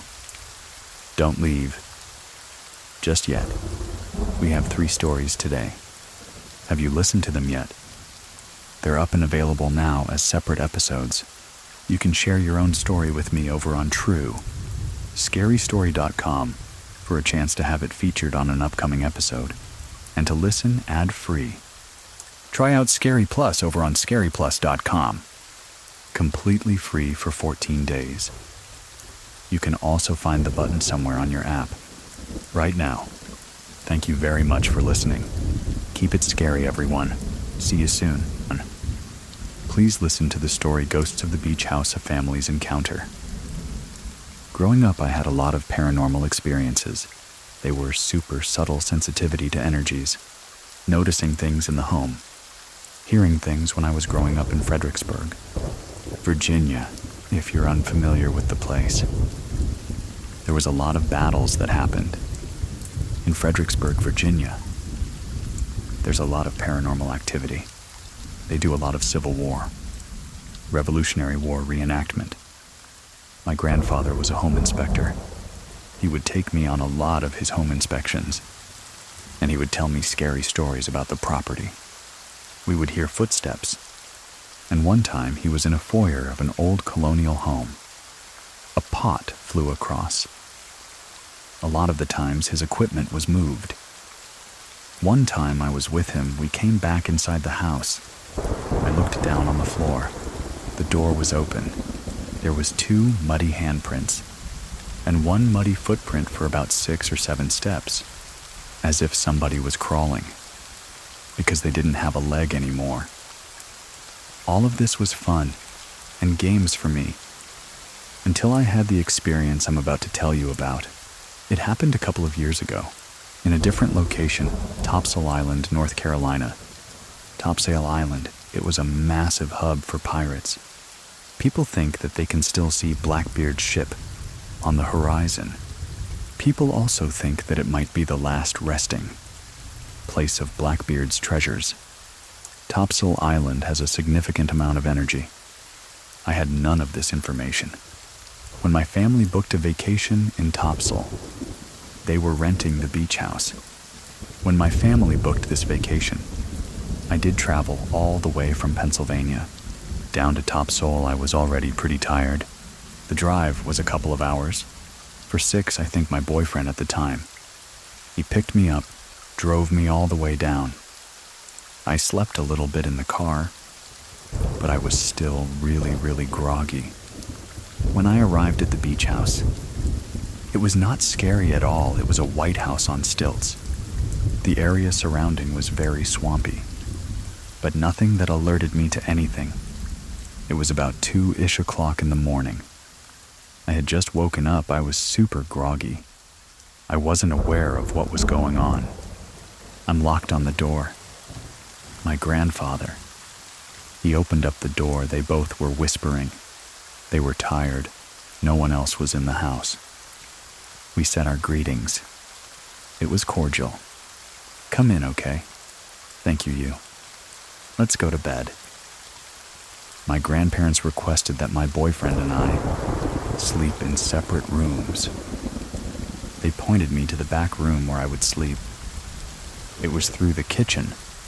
His room was closer to the front entrance and had a loft bedroom upstairs. I remember going into that room and feeling the heaviest weight I have ever felt in my entire life. This should have sent off some sort of ringer in my head, but it didn't. I was so tired. It was this really dense, thick smog kind of feeling. The feeling that hits you in the center of your chest, on your back, on your shoulders. I completely ignored it, and I had no other thoughts in my mind. Just unpack your stuff and get to bed. And I was unpacking these. These thoughts were not my own. I felt the energy of my past relatives. My great-grandmother was there. My great-grandfather was there. My great-aunt, they were there to protect me, to take care of me, and I just ignored it. I picked the bed, and that was closest to the back patio. I fell asleep. Enough time had passed. We are creeping into the 3 o'clock hour. We are creeping into the witching hour. I don't even know how long I was asleep. I was woken up by a pressing into the bed. I was not shook. I was not nudged. Nothing fell. I was pressed. Like somebody had put their hands on either side of my chest and pressed me into the bed. It was constant. It was rhythmic and very heavy. I could feel the sides of the pillow curl around my head. My head was being pressed into the bed. Of the pillow was touching the sides of my face. I've had sleep paralysis before. This is not sleep paralysis. I was hit with that overwhelming feeling. My relatives are there. It was a chatter. It was very noisy in my head. I remember being unable to move. I opened my eyes. It was an operation. 6 inches from my face, it was the blackest black, but also had outlines I could tell was a woman. Her eyes were sunken in. They were pitch black. Her hair was floating. It was gray. It was coming out at all ends like Medusa, like she was in water. Her mouth was open like a snarl, latching onto somebody wide open. Her teeth were all sharp. She had white markings on her face, 2 that were going vertical, 1 on her forehead to her hairline, 1 down her chin, and 2 horizontal on the sides of her cheeks, as if somebody had put their fingers in paint and smeared them across their cheeks. This encounter seemed to go on forever. It felt like time had stopped. I was absolutely paralyzed. I remember sitting there in complete and utter fear, staring at this figure. I remember feeling like my breath was taken out of my chest. She was pulling it from me. I remember trying to scream and not being able to. I knew that. My own essence was starting to get compromised. All of a sudden, at once, I remembered that what you do in these moments is you remind the entity that you are the one that's alive. I shut my eyes and I started screaming. I'm alive, you are not. I'm here, you're not wanted here. All the while, I felt like my family was there. They were fighting this with me. It was completely chaotic and not of my own imagination. Suddenly, she was gone. The chatter stopped. The pressing stopped. I could breathe again. I could talk again. I ran into my boyfriend's room at the time. I remember saying to him, I either had a very vivid dream or I just saw a ghost. He had also had his own apparition that he experienced at a different time and a different location, and he went, oh, okay. Well, let's go to bed. I remember going to bed that night and not believing it. The next morning, I woke up and I told my family. I was very vague about it. They joked about it and went, "Oh, maybe it's haunted." And I was like, "Okay, maybe," and we moved on with our day. They didn't take me seriously at all. Even though my grandfather had had experiences in his past, as well as my grandmother. She even captured an apparition in Fredericksburg, with her camera sitting in a pew. My family is relatively sensitive, but we have never dabbled with anything that was dark, deliberately messing with us in any way. We went out, learned all about the pirates and tops and everything. That night, we as a family were playing Monopoly. The kitchen table was right next to my bedroom door. It was just fine. We had lots of laughs. And my grandmother said, "Okay, I'm gonna go to bed." And my boyfriend was like, "Okay, I'm just gonna go to bed. It's just my grandfather and I in the kitchen, cleaning up the board." He goes to my door. He stops and he stares. He looks back at me and says, "You're right. The pressure changes at night." And I went, "Okay. Well, I'm not going to spend the night there. I'm not going to sleep in that room. Never again." He went, "I don't blame you. I don't blame you. I don't blame you." And I spent the night within my boyfriend's room, who had a twin bed. It wasn't an ideal situation. The next morning I wake up, and I hear my grandmother from the top of the stairs say in almost a joking way, "Baka saw the ghost." And Baka is the name that I call my grandfather. I went, "What?" She was joking, but my grandfather, he was really shaken. He comes downstairs.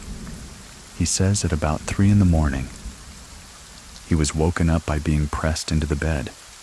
This is a detail that I did not tell him. When he woke up, he kept his eyes closed and he turned over to my grandmother, who was to his right. He said annoyingly, "Pat, why? Why are you waking me up? She's still kind of asleep." "Doug, I'm not doing that." In that moment, he hears his wife's voice next to him. He opens his eyes. He sees a tall, black, shadowy figure in a top hat, sitting in the chair at the foot of the bed. He said to her then, "Who is sitting in that chair?" When she woke up, he turned to her. It was gone. I decided to sleep in the same room as my grandmother. I remember having the light on the whole time and having this unmistakable pressure surrounding me, constantly like chatter in my head, static around me. The energy was off, and my eyes were fixated on the foot of the bed. The moment that 3 a.m. passed, I turned over, looked at the clock, and I think it was 3:05, 3:10. Suddenly I was able to fall asleep. We told the owners of this house what had happened.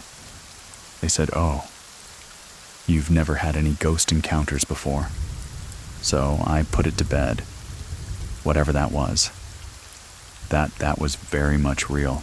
It became my ghost story. During COVID, I was flipping through some streaming service. There was some documentary style on sleep paralysis. They showed a picture of a sleep paralysis demon. Called the Old Hag. It was an artistic rendering, I think done over 100 years ago, and I froze. It's exactly what I had seen that night. There are other renderings of the old tag.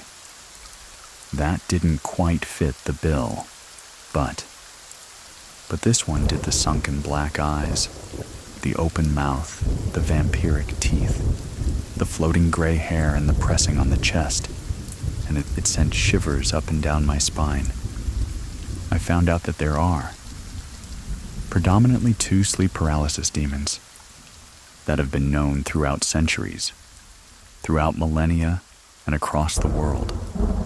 Everybody's stories are exactly the same. It is pressing into the bed, stolen breath, something staring at you. The old hag sits on your chest, and the other one is called the Shadow Man. Shadow Man stands at the foot of your bed. He's oftentimes seen wearing a top hat. Putting this together, I realized I had seen the old hag. And the following night, my grandfather had seen the Shadow Man. We had no previous experience or knowledge of this. We were just two people that have had paranormal experiences before. Maybe these demons latched onto us that night because we were open. I have made certain that I am not as vulnerable as I was. That night, I found out that some people have had recurring visits from these demons, and it often happens because they are so vulnerable.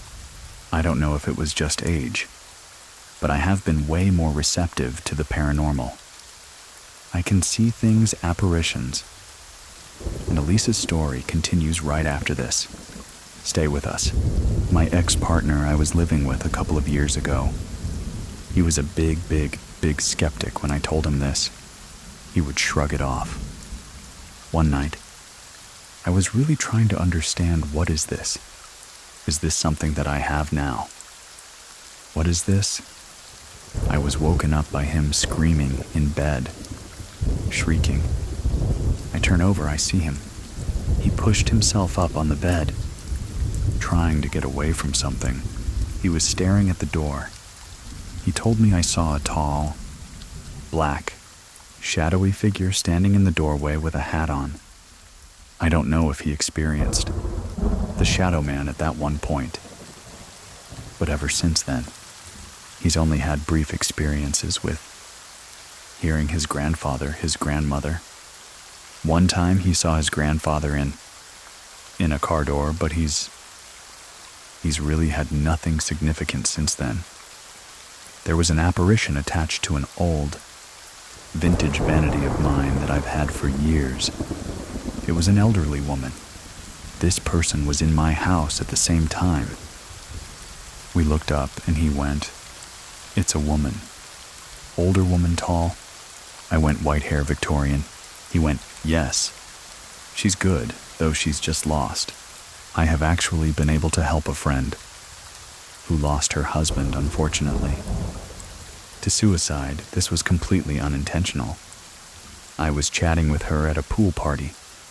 She started opening up to me, and suddenly her past husband was there. I was able to tell her things about him that she had not told me. I knew where he was touching her and how he was touching her. She started breaking down and crying. I don't know if that experience with that demon changed something in me that made me more open.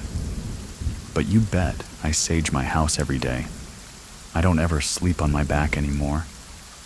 I just don't want to recreate that night. But it does seem that once these sleep demons enter your life, you become a little bit more attuned to the paranormal, I guess. Just had a lot of significant encounters since then.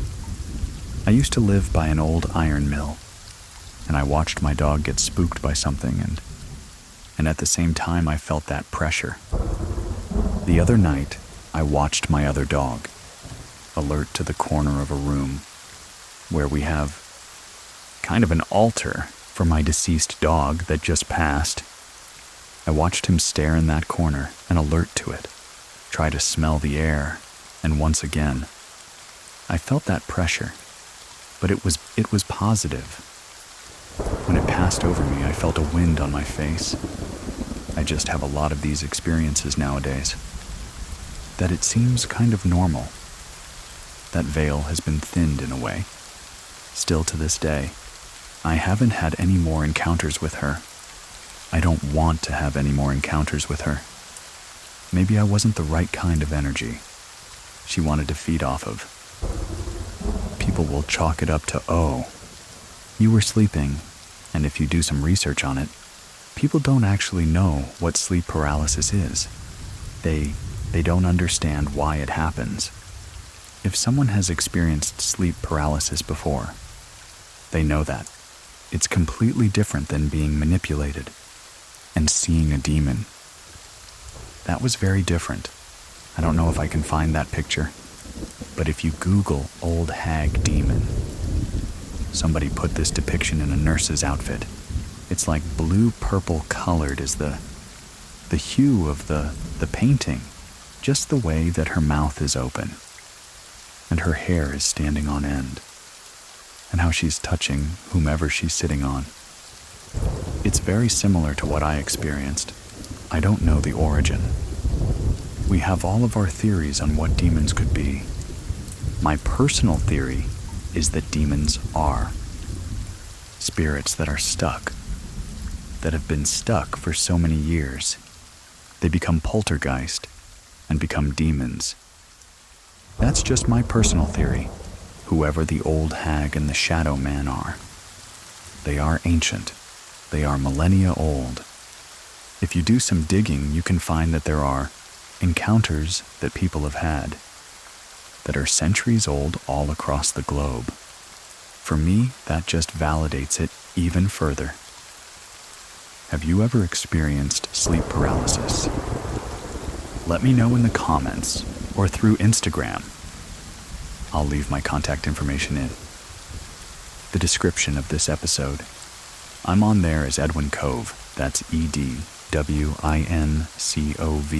And if you have a story that you want to share, head on over to True Scary Story. Communications subscribers, I'll talk to you in the next episode. And thank you, everyone that has tried Scary Plus over on Scary Plus. I really appreciate your support. Thank you very much for listening. Keep it scary, everyone. See you soon. See you soon. See you soon. Please listen to the story, The Yellow House. We live out in the country. It's kind of country. We have cornfields, hayfields, and cotton fields whenever that time comes around. It's a 2-story house, and when you walk in the back door, you have stairs that lead straight up. It's our rooms on the top, and the restroom is right by the stairway. If you walk straight, my room is right there to the left. I was asleep. It was 2:30 in the morning, somewhere around that time. I had got up to go to the restroom. I was walking, and I always look down the stairs. Why, I don't know. But I always look down the stairs. I thought I saw a shadow, but I was half asleep. So I was like, maybe I'm not seeing things right. Something's going on. There's my mind playing tricks on me. Finally squinted my eyes and looked even closer. When I did that, I saw on our staircase a big black shadow. It looked like it was about 6 foot, real broad and shoulders kind of buff. That's how it looked. They were leaning against the stairs. Am I seeing that maybe it's just my imagination? Then I saw them walk to the side, from the side of the stairs to the front, where you come up. I saw it start walking up, and I was like, oh my God, this is not my imagination. I ran in the restroom because I was right there. But when I finally came out of the restroom, I turned my head, looked down the stairs again. I saw the shadow walking up. I ran to my room. I closed the door. I called my husband. Can you please come home from work? I'm so scared. I saw something. Something is not right. This is not how it's supposed to be. I'm freaking out. I just need you to come home, please. Like, make sure everything's okay. When my husband came home, he said that he didn't see anything. Everything was fine. So I told my mom about it. My mom actually prayed over the house. Her and my husband felt the hair on the back of their neck stand up. They know I don't know what it is. We couldn't figure out why I would see something. My sister, her and her boyfriend at the time were having problems. They had separated. She went to go spend the night at a friend's house. That morning, the friend woke up and told my sister that he had a dream. He saw this big black shadow. He described the shadow to me, and it was the exact same way. I saw the shadow here at my mom's house, coming up the stairs. How can I see the shadow? And then you see that same shadow. My sister and her ex-boyfriend at the time, they worked everything out. They were together. My sister said that she had woke up. She saw a shadow on the wall. The way she described it was the same shadow that I saw. The same shadow that her friend has saw in his dream. The only person who saw it more than once was my sister. But it was before I had saw it. She had always thought that she was just seeing things when she had told her boyfriend about it. He goes, "Oh yeah, that's the shadow that I've seen before. That shadow has been following me for years. I don't know why." My mom prayed over everybody. She prayed over my sister's apartment. But we never saw the shadow again. But we could never figure out why. All three of us saw that shadow when it was supposed to be following the boyfriend. At the time, we didn't understand what's going on, that we've all seen it. My mom was like, maybe someone put a voodoo doll on him. That was our first instinct. Maybe someone put something on you. He's like, why? I've had it follow me for years. He's seen it for so long. He just thought it was just gonna be part of him for the rest of his life. We were freaking out. Why would this shadow follow you? And then come to the house, and someone see it in their dreams. It was just so creepy. It's so hard to even explain the feelings you feel when you see something like that. Then to have two other people see the same thing in two different places. I was scared, I want to say, for 6 months. I was scared to even look down the stairs because I was always worried that I was going to see a shadow, just that same shadow again. After that, I was like, I'm not going to look down those stairs anymore. What if I see something? I don't want to go through that again. But after those months had went by, everything was okay. Everything calmed down. No one saw the shadow again. It happened in the same house where we've seen stuff and heard things. On our cameras that we have around the house, we have them in the front, on both sides, and on the back of the house. We have a patio in the back of our house, and it's not covered, it's just a concrete patio. We have a real big bright light out there, so we can see everything, but we make sure there's no animals and stuff coming up. To the back of the house, my mom was like, "Oh, look at this video. You can see all these orbs flying around in the back of it." And I was like, "Mom, you didn't see that." She was like, "What are you talking about? See what I go, look on the shadow, and you can see. It looks like somebody's walking. You see the shadow of their legs, but you don't see nobody there. Looks like when you're walking on your driveway, and it's sunny, your shadow. All you see is your legs on the ground. That's exactly what we saw on the patio at nighttime. My tias and everybody, they're like, y'all's house is haunted. I don't think it's haunted, but there's stuff that's going on out here where we live.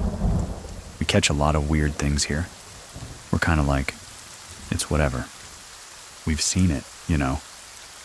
We've heard it pretty used to weird things going on. I told my mom if I see another shadow, then yeah, we're definitely out of here.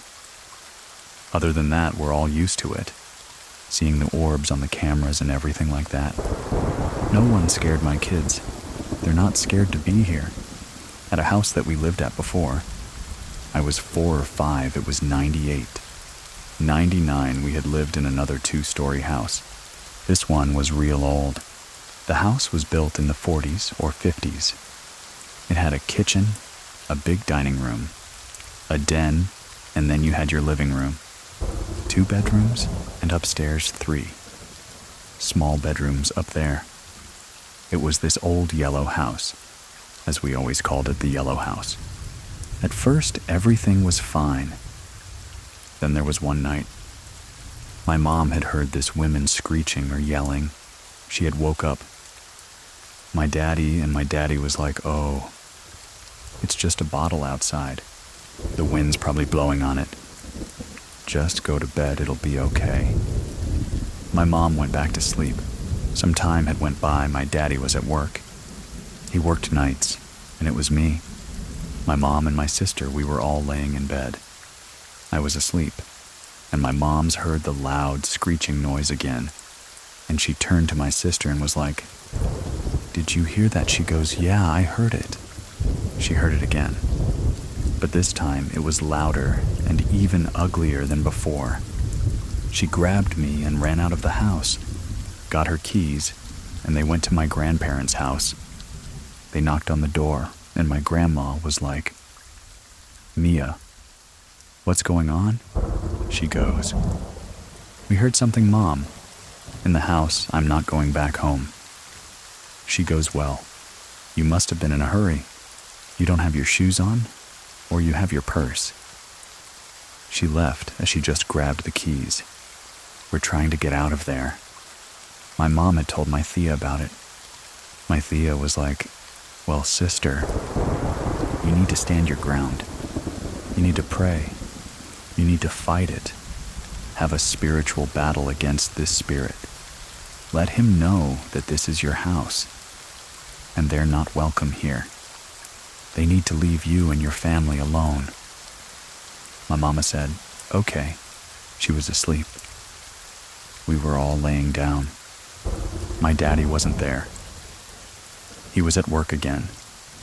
She heard that woman yell again, doing that screeching noise. My mom got up. She said a prayer for herself. She prayed over me and my sister. She was like, "All right, we're gonna do this. We're gonna fight this." She had spirit, "I don't know who you are, or what you want with me and my family, but you need to leave us alone. This is our house. You need to leave this house, and you're not gonna bother us. We are not scared of you. We are not leaving. We are protected by the blood of Jesus." My mom kept doing that. She kept saying it. She heard the lady's screeching get lower and lower, where finally it stopped completely. Some time had went by again. My daddy had woke up and he told my mom, "Do you hear that? I hear a woman yelling." She turned around and told my dad, "No, I don't hear anything. It's probably just a bottle outside, that the wind's blowing ominously." But after my mom had prayed, we never heard that woman yell again. My mom got curious. She worked at a diner where a lot of older people would go in the morning. She started asking them if they knew anything about her house. They said, "The house used to be where a woman would have babies at, like a ward, and it had become a funeral parlor, where we would be sitting at watching TV in the den. That's where they would go in to view the bodies at." They were like, "If you hear something in the house, it wouldn't be surprising to us, due to the fact that it used to be a hospital where they would deliver babies, and then a funeral home. No telling what's probably attached to that house, or something that's not letting go for whatever reason." We were redoing the floor to figure out how old this house was. My dad had picked up a corner of the linoleum, and it was a newspaper under the floor. Like for base, we could read that. My dad actually had found an article about our house that we're living in that newspaper. I don't remember what it had said, but he told me and my sister, "This should tell you how old this house is, and no telling what's happened in this house. To see that there's newspaper under the floor that they've used in place of tarp. stuff they put under for flooring, like for laminate. Our cousins, we all grew up real close together. There were always been the night at our house, but a lot of them have even said as well, they had heard things, the footsteps creaking. And my always thought was always just the old house. My dad would say, it's just the old house, babe. Don't worry about it, it's probably just the floors. As I got older, I was like, all this to floors, why are the floors making noise? You could hear footsteps in that house as well. But not long after that, we ended up moving out of the house. I kind of feel is that whatever my family has done in the past and things they've seen, I feel like sometimes we can see more of it because we have more but understanding, or we see things. I've always believed that if we do a lot of bad, that we're gonna see things or something's gonna happen, because that's what we were always taught. I've had an aunt way before I was born. She had been followed by the Latusas and everything. I had told my mom, we've talked about it before. I go, I don't think we were followed by anything. I really believe that it was just the house. I said because every house that's an older house has a backstory that we don't know about, something that goes on in there that's happened that we have no idea. Some people don't even know what goes on. I said, so I'm sure things get attached in these houses, or sometimes they're wanting help, or sometimes they're just bad spirits. And we're there, and they think that we're just bothering them. That's what happened with my grandpa and two of his cousins, where he had said that. Because we were always told, like, see an owl. You don't cuss at it, like you leave it alone. You just keep walking, because you cuss at it, or you say anything, like they're gonna come and attack you. So anytime I see an owl, I'm just like, yeah, no, we're just gonna keep going. I believe that because my grandpa and our two cousins, when they were younger, they were going to a bar and they were walking and they saw this big owl. My grandpa was like, man, that's a lechucha, like passerella. Like, don't mess with it. His cousins started cussing at it in Spanish. They're like, well, you can stay out here and mess with it. We're gonna go inside. They went inside, and when they came back, his cousin was speed up. It looked like he had got into a fight. His shirt was tore up, and they asked him what happened. What was going on? We weren't even gone that long.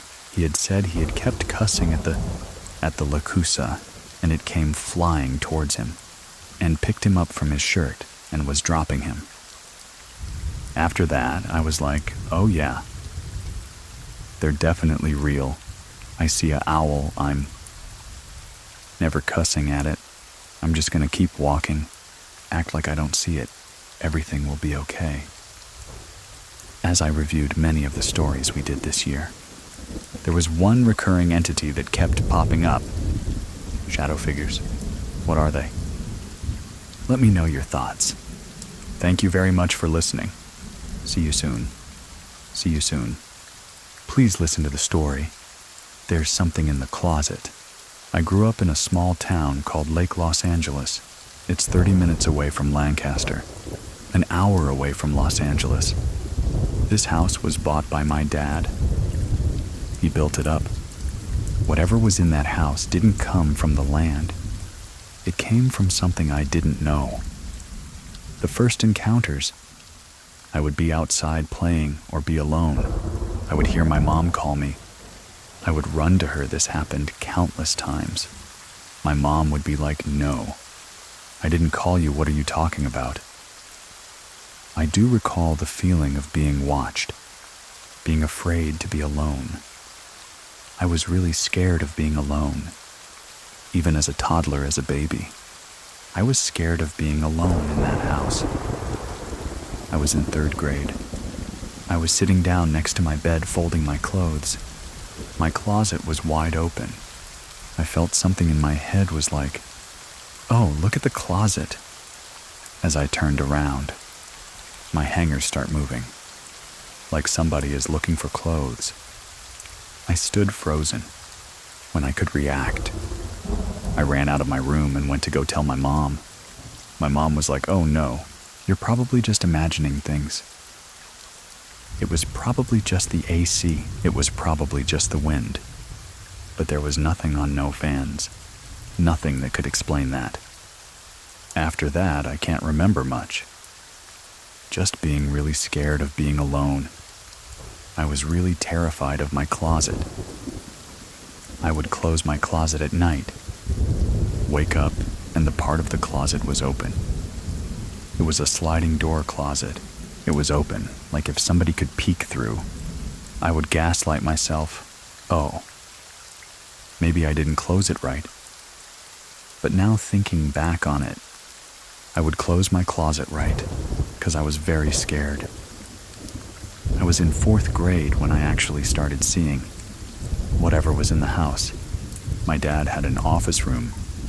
Our hallway was really long. It just had doors. I was sitting there in my room watching TV. My dad was in his office earlier. I never saw him leave. But all of a sudden, I did see him walk by. I was going to ask my dad, "Hey, can I play pinball on the computer? Or go on Club Penguin?" I walked into the office. It was just pitch black. When I had just seen whatever that figure was walk into that room, that's when I was like, there's something wrong in this house. I saw that figure go into the room.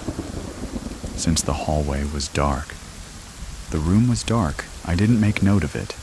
I didn't think, but as I walked up to the door was shut when I opened it. The room was completely pitch black. There was nobody in there. I ran to the garage, told my dad. My dad is a very non-believer, and he was like, "No, it's just in your head. You're watching movies," I told my mom. I feel like my mom always knew what was going on in that house. She would always try to keep it calm by telling me it was just my imagination. I continued to see shadows out of the corners of my eyes or the closet. I would hear noises in the closet, rustling things like that. We left to Mexico for vacation, and we came back. I overheard this conversation. My uncle was telling my mom that in my room and in the closet he heard voices. He heard rustling. He felt something, a very negative presence watching him. My mom was like, "Oh, it's just our sister," because her sister had passed away. My uncle was like, "No, that is not a presence of our family. That is the presence of something bad." My mom chose to blow it off. Later on, I think I was in 6th grade. I don't remember a lot of stuff. Maybe I blocked it out because I was so scared. I used to love watching a haunting. I was sitting there watching with my dog. I started hearing my dog. She was growling at the hallway. I was like, "What's wrong?" She stopped. I continued to watch TV. Then she starts barking like crazy. I looked up and I saw this tall, dark figure walk from that office room to my parents' room. My dog was going crazy, barking, barking, barking. I grabbed her and I went outside and I was like, "Hey, this is what I saw." They always wanted to tell me that's not what you saw, that it was just in my head or in my imagination. I know it was it. After that, things started to pick up a lot. I started feeling things touch me and whisper right next to me. There was this one instance. My sister had come over. She was healing the relationship with our family. I was babysitting her son. He was toddler age 2 or 3. She left him in his playpen. They had all left to Walmart. I was left alone. I was in my bedroom cleaning, getting ready for school the next day. 'Cause it's Sunday, I felt like when somebody walks behind you. But somebody small. I thought it was my nephew. I was like, oh. He climbed out of his playpen's gonna go play. Next to my closet where I have all the toys, I start hearing rustling where my backpack was. Where all the toys were, I was like, hey baby, stop doing that. It just continued.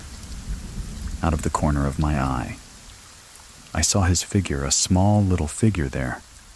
I was like, hey, you need to stop. Don't rip my stuff. I walk from my bed to where the closet is. There was nothing. I immediately ran out and went to go see where he was. He was sleeping in his playpen. I picked him up and ran outside and called my sister. Hey, you need to get home right now. I don't remember being this hysterical, but my sister said I was crying, screaming, telling her to come home. She came home as fast as she could and calmed me down. She didn't gaslight me. She knew what was going on in the house. She knew what was happening. Time goes by, we're moving out of this house. It was during recession, we were going to Mexico. I was packing my stuff. The same way my closet was open in the 3rd grade. The same everything I was doing, the same. I looked up again. My hangers were just moving. I was so mad at the circumstances of moving to a new country. I told that you need to stop. You need to leave me alone. I was so mad it just stopped. Those moving hangers just stopped. Completely stopped. It was shaking, and it stopped. Right before moving out, my mom was sitting down on the couch. We were watching novellas. I got upset at her. I left to my room and locked the door. I was sitting there writing in my diary. All of a sudden, I just feel my room shake like an earthquake. We used to have this religious figure. It was La Virgen Maria. She's holding baby Jesus. And they're started rocking back and forth as soon as everything stops. I get up, run to my mom, and I'm like, hey mom, there was an earthquake. There was an earthquake. My mom just looks at me. She's like, what are you talking about? Are you okay? What's going on? I explained to her. She just was like, okay, we'll pray together. That's when my mom started really realizing that I wasn't lying. She knew the whole time. Fast forward to us being adults, living in a new house. We were all sitting down. I started telling my mom, remember when you would gaslight me so much? About this house, my sister starts laughing.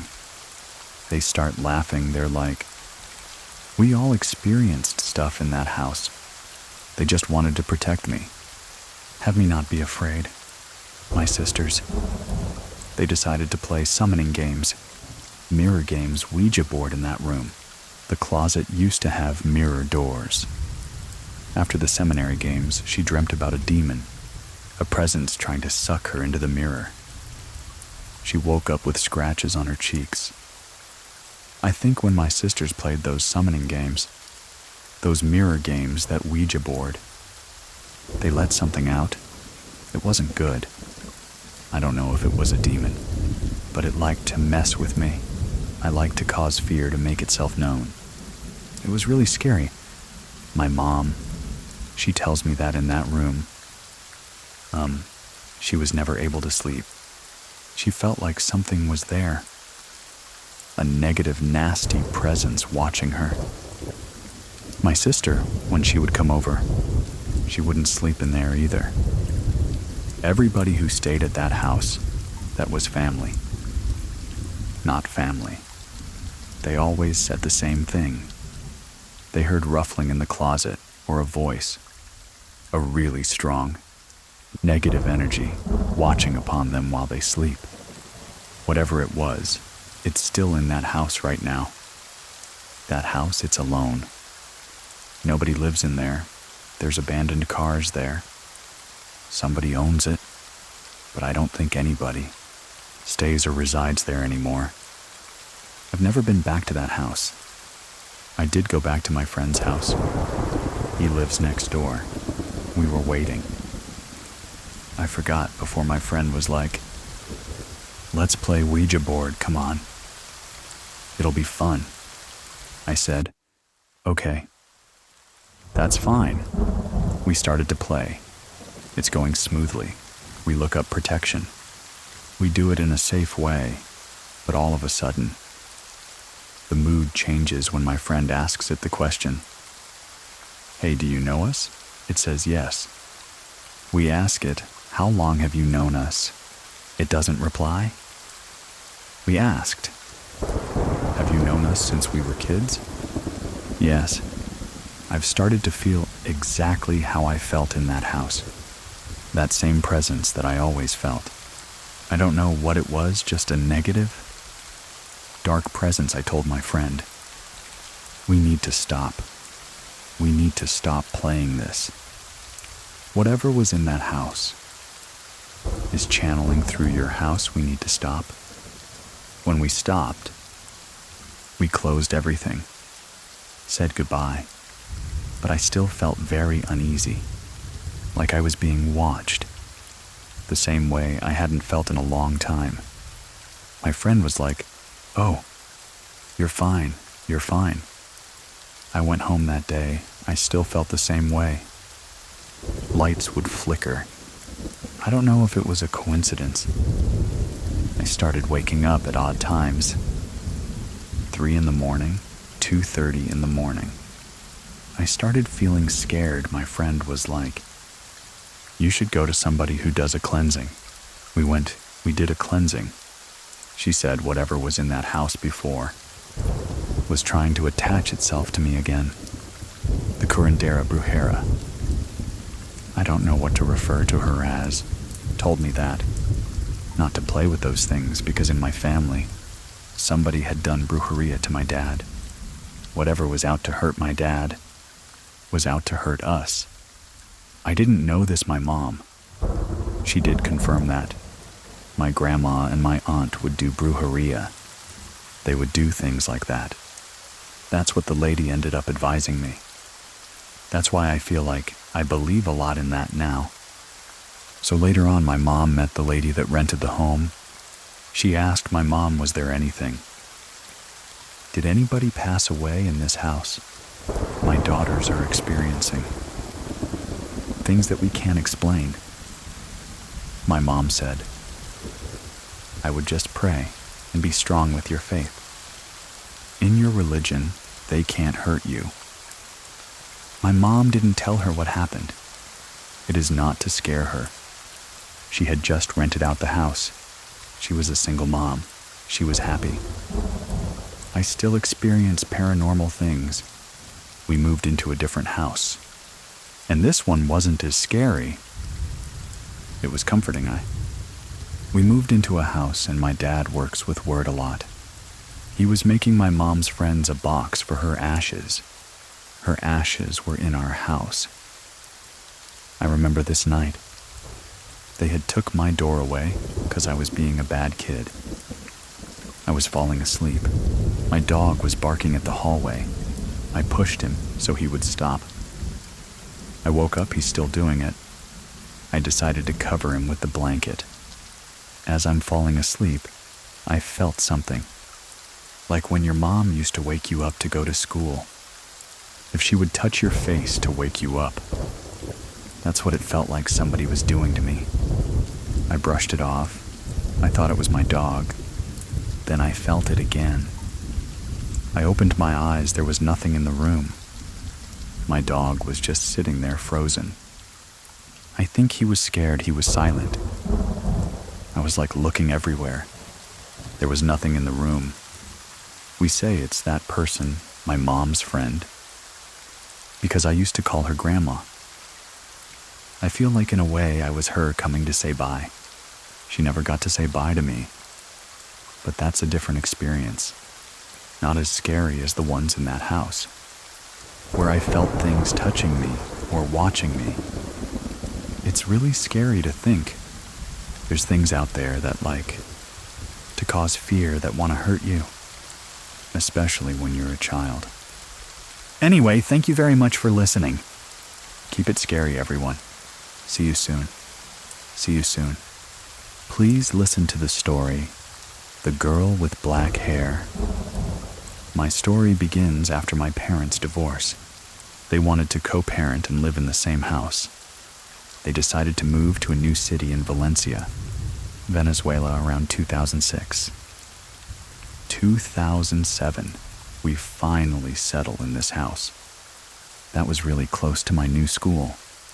This house was inside a gated neighborhood. Our house was the last one on the street and had a koi pond, a huge tree in the entrance that made the house look more shaded. It was a big, one-story house with 5 bedrooms and 4 bathrooms. Right when we came inside, the house gave me a really weird, creepy vibe. My room was next to my dad's bathroom and bedroom. My dad's bathroom had a big, cool shower that had glass doors. There was no roof, only a mesh roof. But a still rainwater and small leaves will get inside. Sometimes I really like taking showers there. I had to get inside my dad's room to use the bathroom, and I always felt like there was a really welcoming, bad vibe in his room. It was always the coldest room in the whole house. I didn't like being in his room because of that. I used to enter and leave in a rush every time I use his bathroom. When we moved, we had some boxes and things in the studio go missing. My mom couldn't find an error again. My mom and my siblings started seeing black shadows. In different parts of the house, we always have the feeling of being watched, and an unwelcome feeling. There was this day, I was in the studio using the computer. You could see the studio through a window. In the living room, my brother was in the living room when he saw a man behind me, watching what I was doing. One afternoon, I was in my room, doing my homework and listening to music. Suddenly, I heard someone pounding with their face on my window. Really hard. I was really scared. I was frozen for a moment, until I thought maybe someone was breaking into the house. It had happened before I opened the window, but I didn't see anything. I decided to look in the backyard, since you could see the backyard from my window. I saw a woman running really fast to her right. She had long hair. She was wearing a long dress. She was translucent. There was this time that I was checking myself.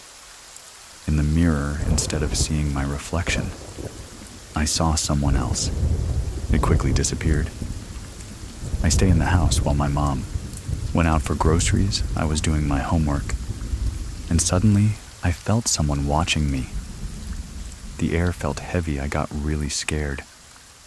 But I call my mom when I call her. Someone growled really close to me. I ran and waited outside my house until my mom arrived. Another time I was in my mom's room, when suddenly I had chills on my whole body, and I felt someone scratch my arm. I experienced a lot of sleep paralysis in this house. My sister also had a few experiences in this house. She was in her room with her family dog when he started growling and barking. My sister saw a girl with black hair and white dress walking around and disappeared quickly. During a thunderstorm on this day, my sister was in the bathroom, and when she stepped out, lightning struck nearby. The lights dimmed, and when it came back, she saw the air again. There was a fire that occurred once. For some unknown reason, luckily, a gardener and other neighbors helped, taking the fire down. After all these occurrences, we had a friend whose aunt read tarot cards. I was really skeptical when she read mine. She said there was an evil entity sent from an ex-girlfriend of my dad. She was a Santara. She sent evil spirits to keep us away from my dad. because she was jealous of my mom, my sister and I relationship, and there was one spirit that was in love with my dad. They also mentioned that I had a third eye, and I was able to feel more of these paranormal activities. A few months later, we have to move out because our lease had ended. We moved to a new house, which was a relief, but things didn't stop. My mom was in the kitchen. She saw this girl with black hair and white long dress. She thought it was me, and she was asking her to put away the groceries. But she ignored her and then disappeared. I was always a target when I was doing my homework. This time, the girl walked in the hallway in front of my room and quickly disappeared again. It's another time that I was really upset. I was ripping some old pictures, and I was going to harm myself with a small scissor. I went through depression and had a tendency to self-harm.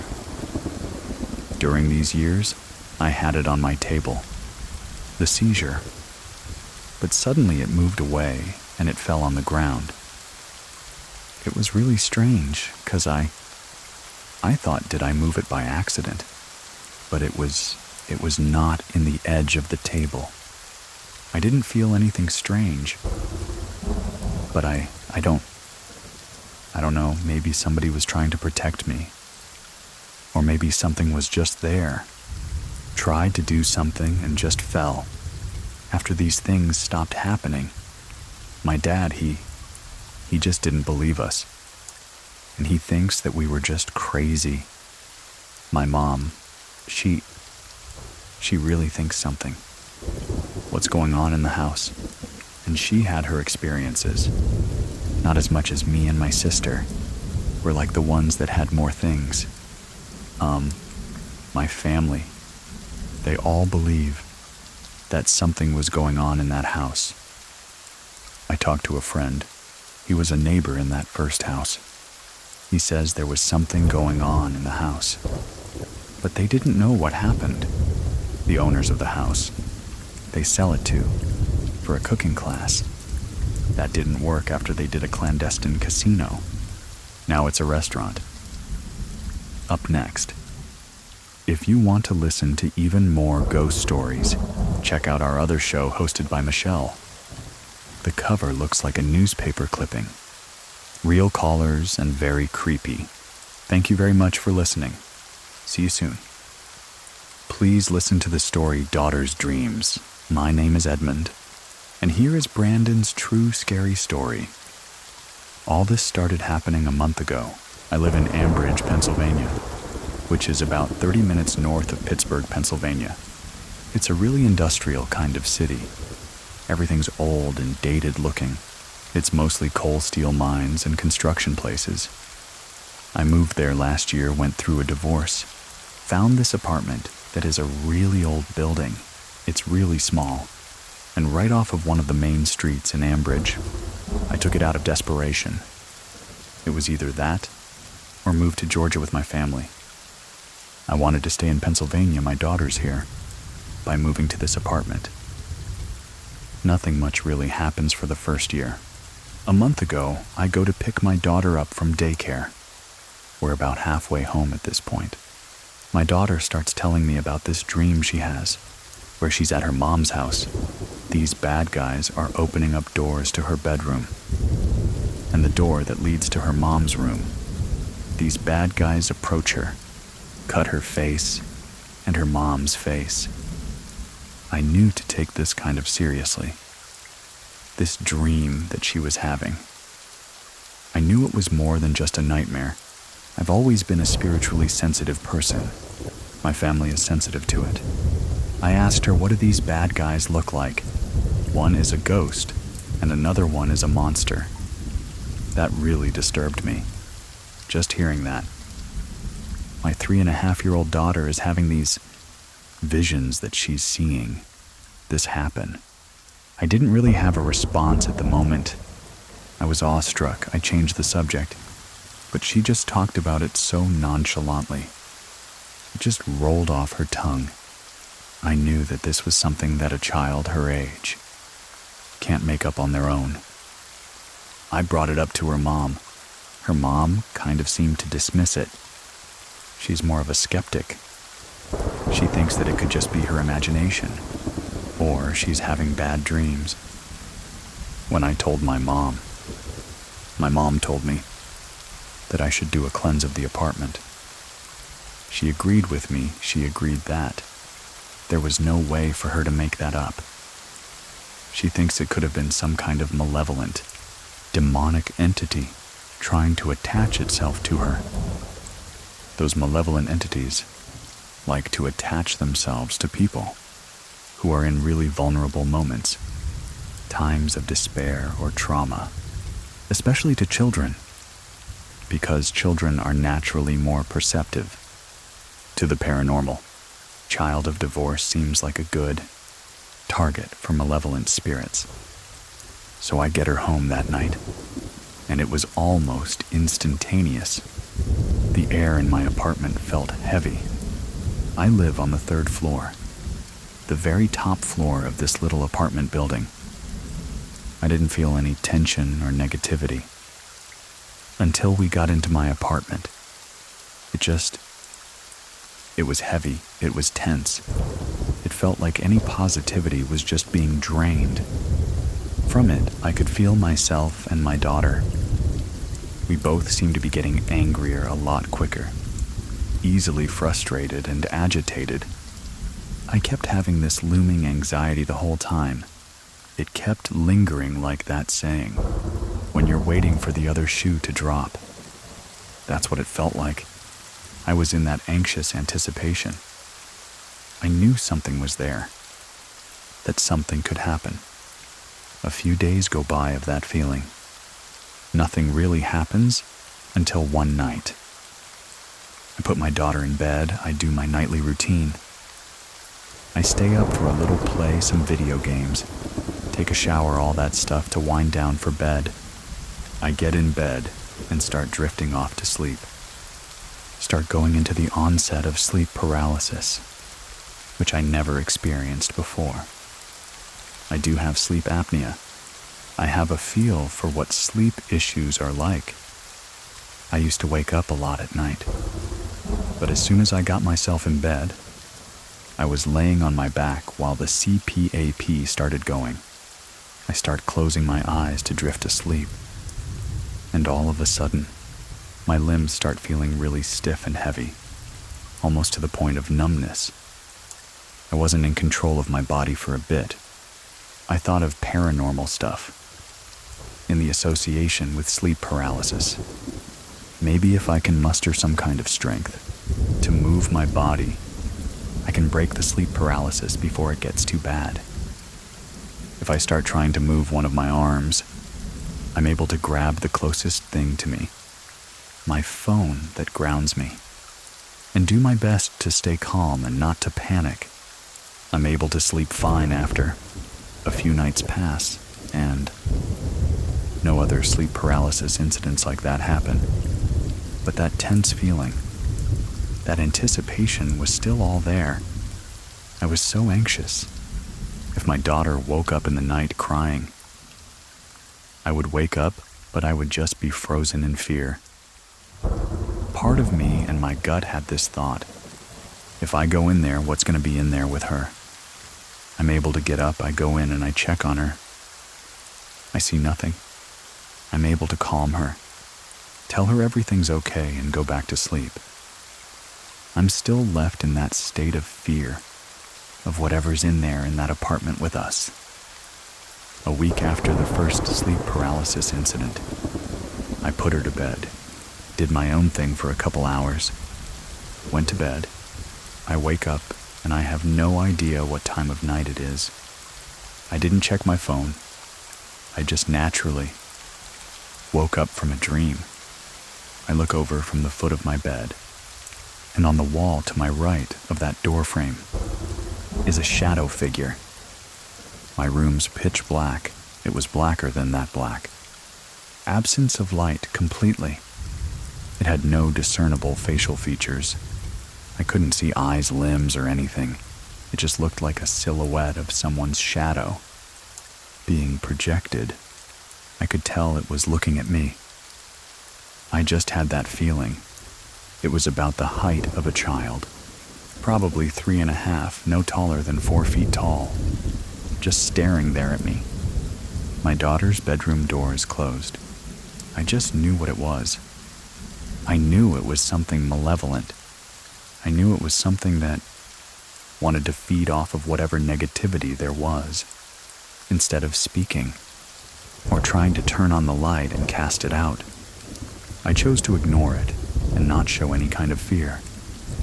I've always thought that if you feed into the sense of fear that they're trying to project onto you, that makes them stronger. I ignore it. I do my best to go back to sleep.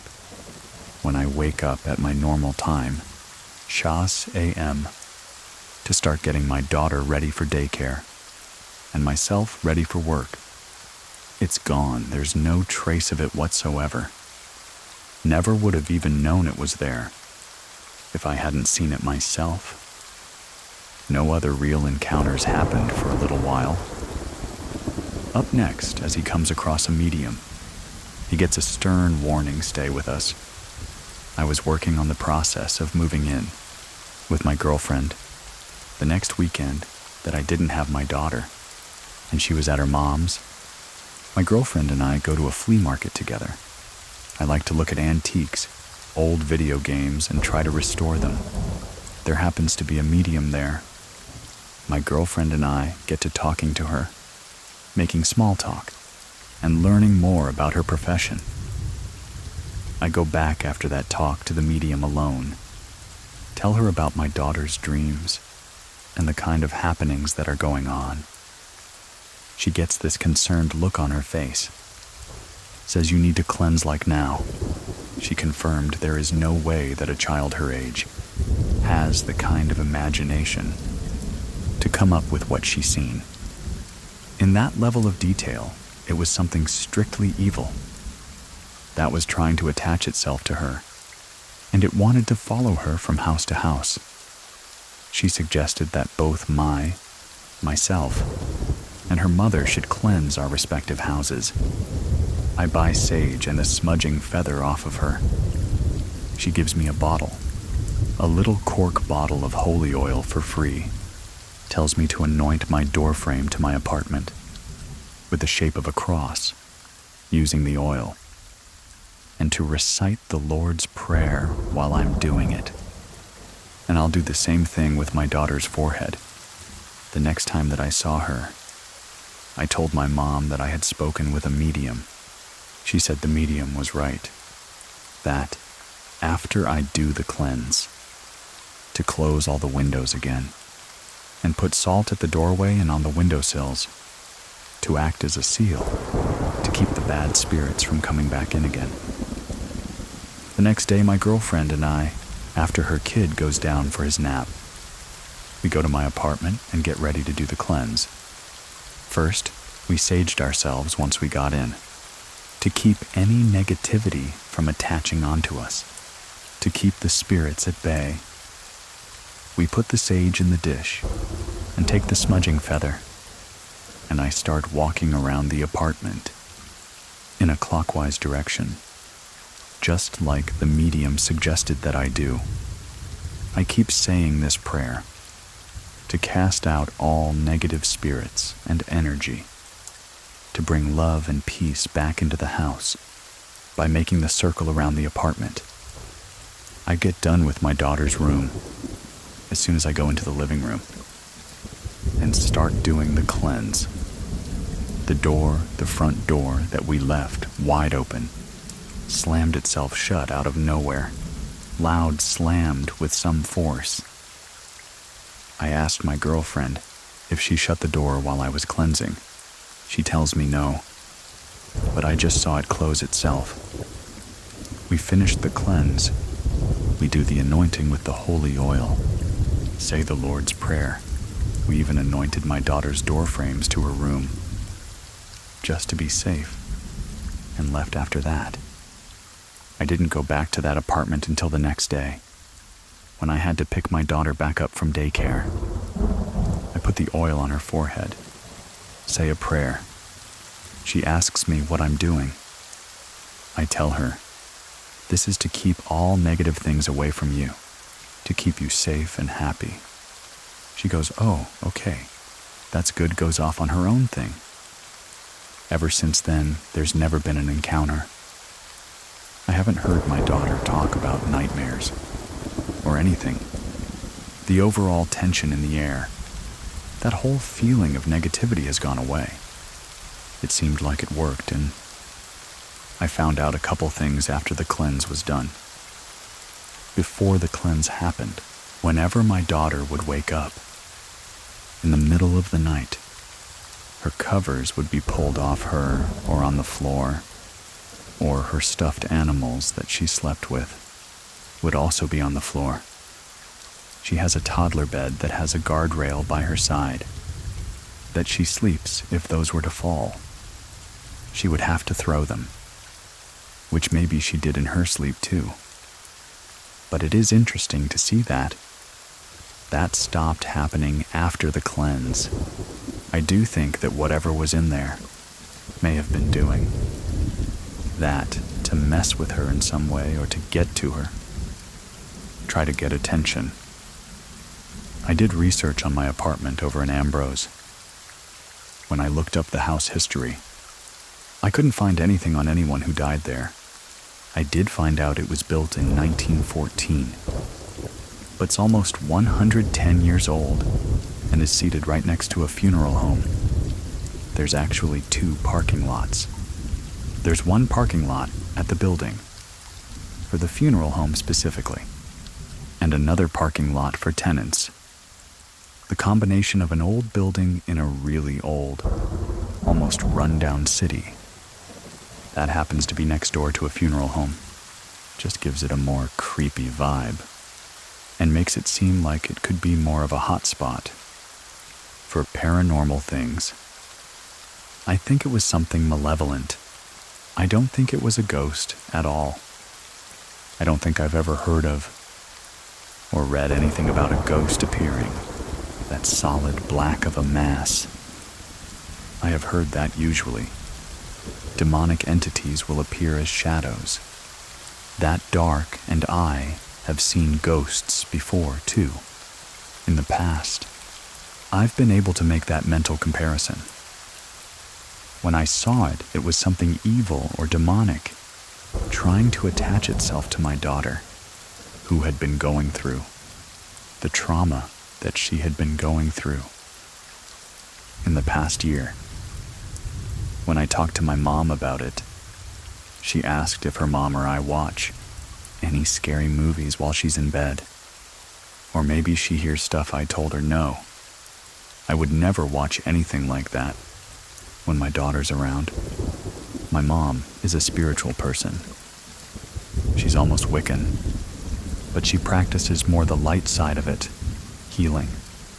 Cleansing, she does talk to spirits, mainly my grandfather, her dad, that died a few years ago, when I told her about the cleanse, that we were going to do to get rid of the spirit attacking my daughter and me. She brought out divination rods while I was on the phone with her. They're dowsing rods. People have used them to also talk to spirits. The concept that if you let go of the rods, the spirits will manipulate them and move them to kind of make signs. She brought out divination rods, started talking to my grandfather through them. Every time I started talking, she had me on speakerphone. The rods would point to me. I asked if my grandfather had seen her before, in their old house when we used to visit after he died. They said yes. My mom asked if my grandfather would offer some kind of comfort or help protect my daughter and me, to drive this bad spirit out. The rods were again pointing to yes. It did kind of bring a comfort and kind of relieve some of my anxiety. Just knowing that, even though I was going to my apartment, to cast out something evil, potentially demonic that I had helped to. On the other side, in the form of my grandfather, wanting to still watch over me, and his great-granddaughter. It all stopped kind of suddenly and abruptly, like after the cleanse. She hasn't said that she's seen anything, or had any dreams like that since. Anyway, thank you very much for listening. See you soon. See you soon. Please listen to the story Footprints and Walking in the Dark. I grew up in the Philippines. I moved to the U.S. 13 years ago. I was around 23 when I migrated. I spent my childhood and early adulthood back home. In the Philippines, a lot of people believe in ghosts, mythical creatures, spirits. My very first memory was when I was 7 years old, when I used to live in a town called Muntinlupa City, which is in the Metro Manila area. I remember our house being huge, but as a child, everything is bigger than us. I remember having a big living room that led to the kitchen and stairs that went up to the second floor, with 2 big bedrooms. My parents would sleep on their bed, and me and my 2 younger brothers, and Grandma would sleep on the floor in the same bedroom. And this is pretty much a cultural thing, where extended families could still be living with you. Most households are like this anyways. The second bedroom. We were renting it to 2 other girls, and one time one of the renters went on vacation and the renter asked me if I could sleep in their bedroom. I got so excited because I get to sleep on a bed by myself. That night I got ready for bed, and I remember I fell asleep right away. Eventually, for some reason, I woke up in the middle of the night. I know it was late because I could tell that my parents' bedroom lights were off. However, I can hear people downstairs. There was some party of some sort. I can hear someone going up and down the stairs. I can hear people talking. I can even hear music playing.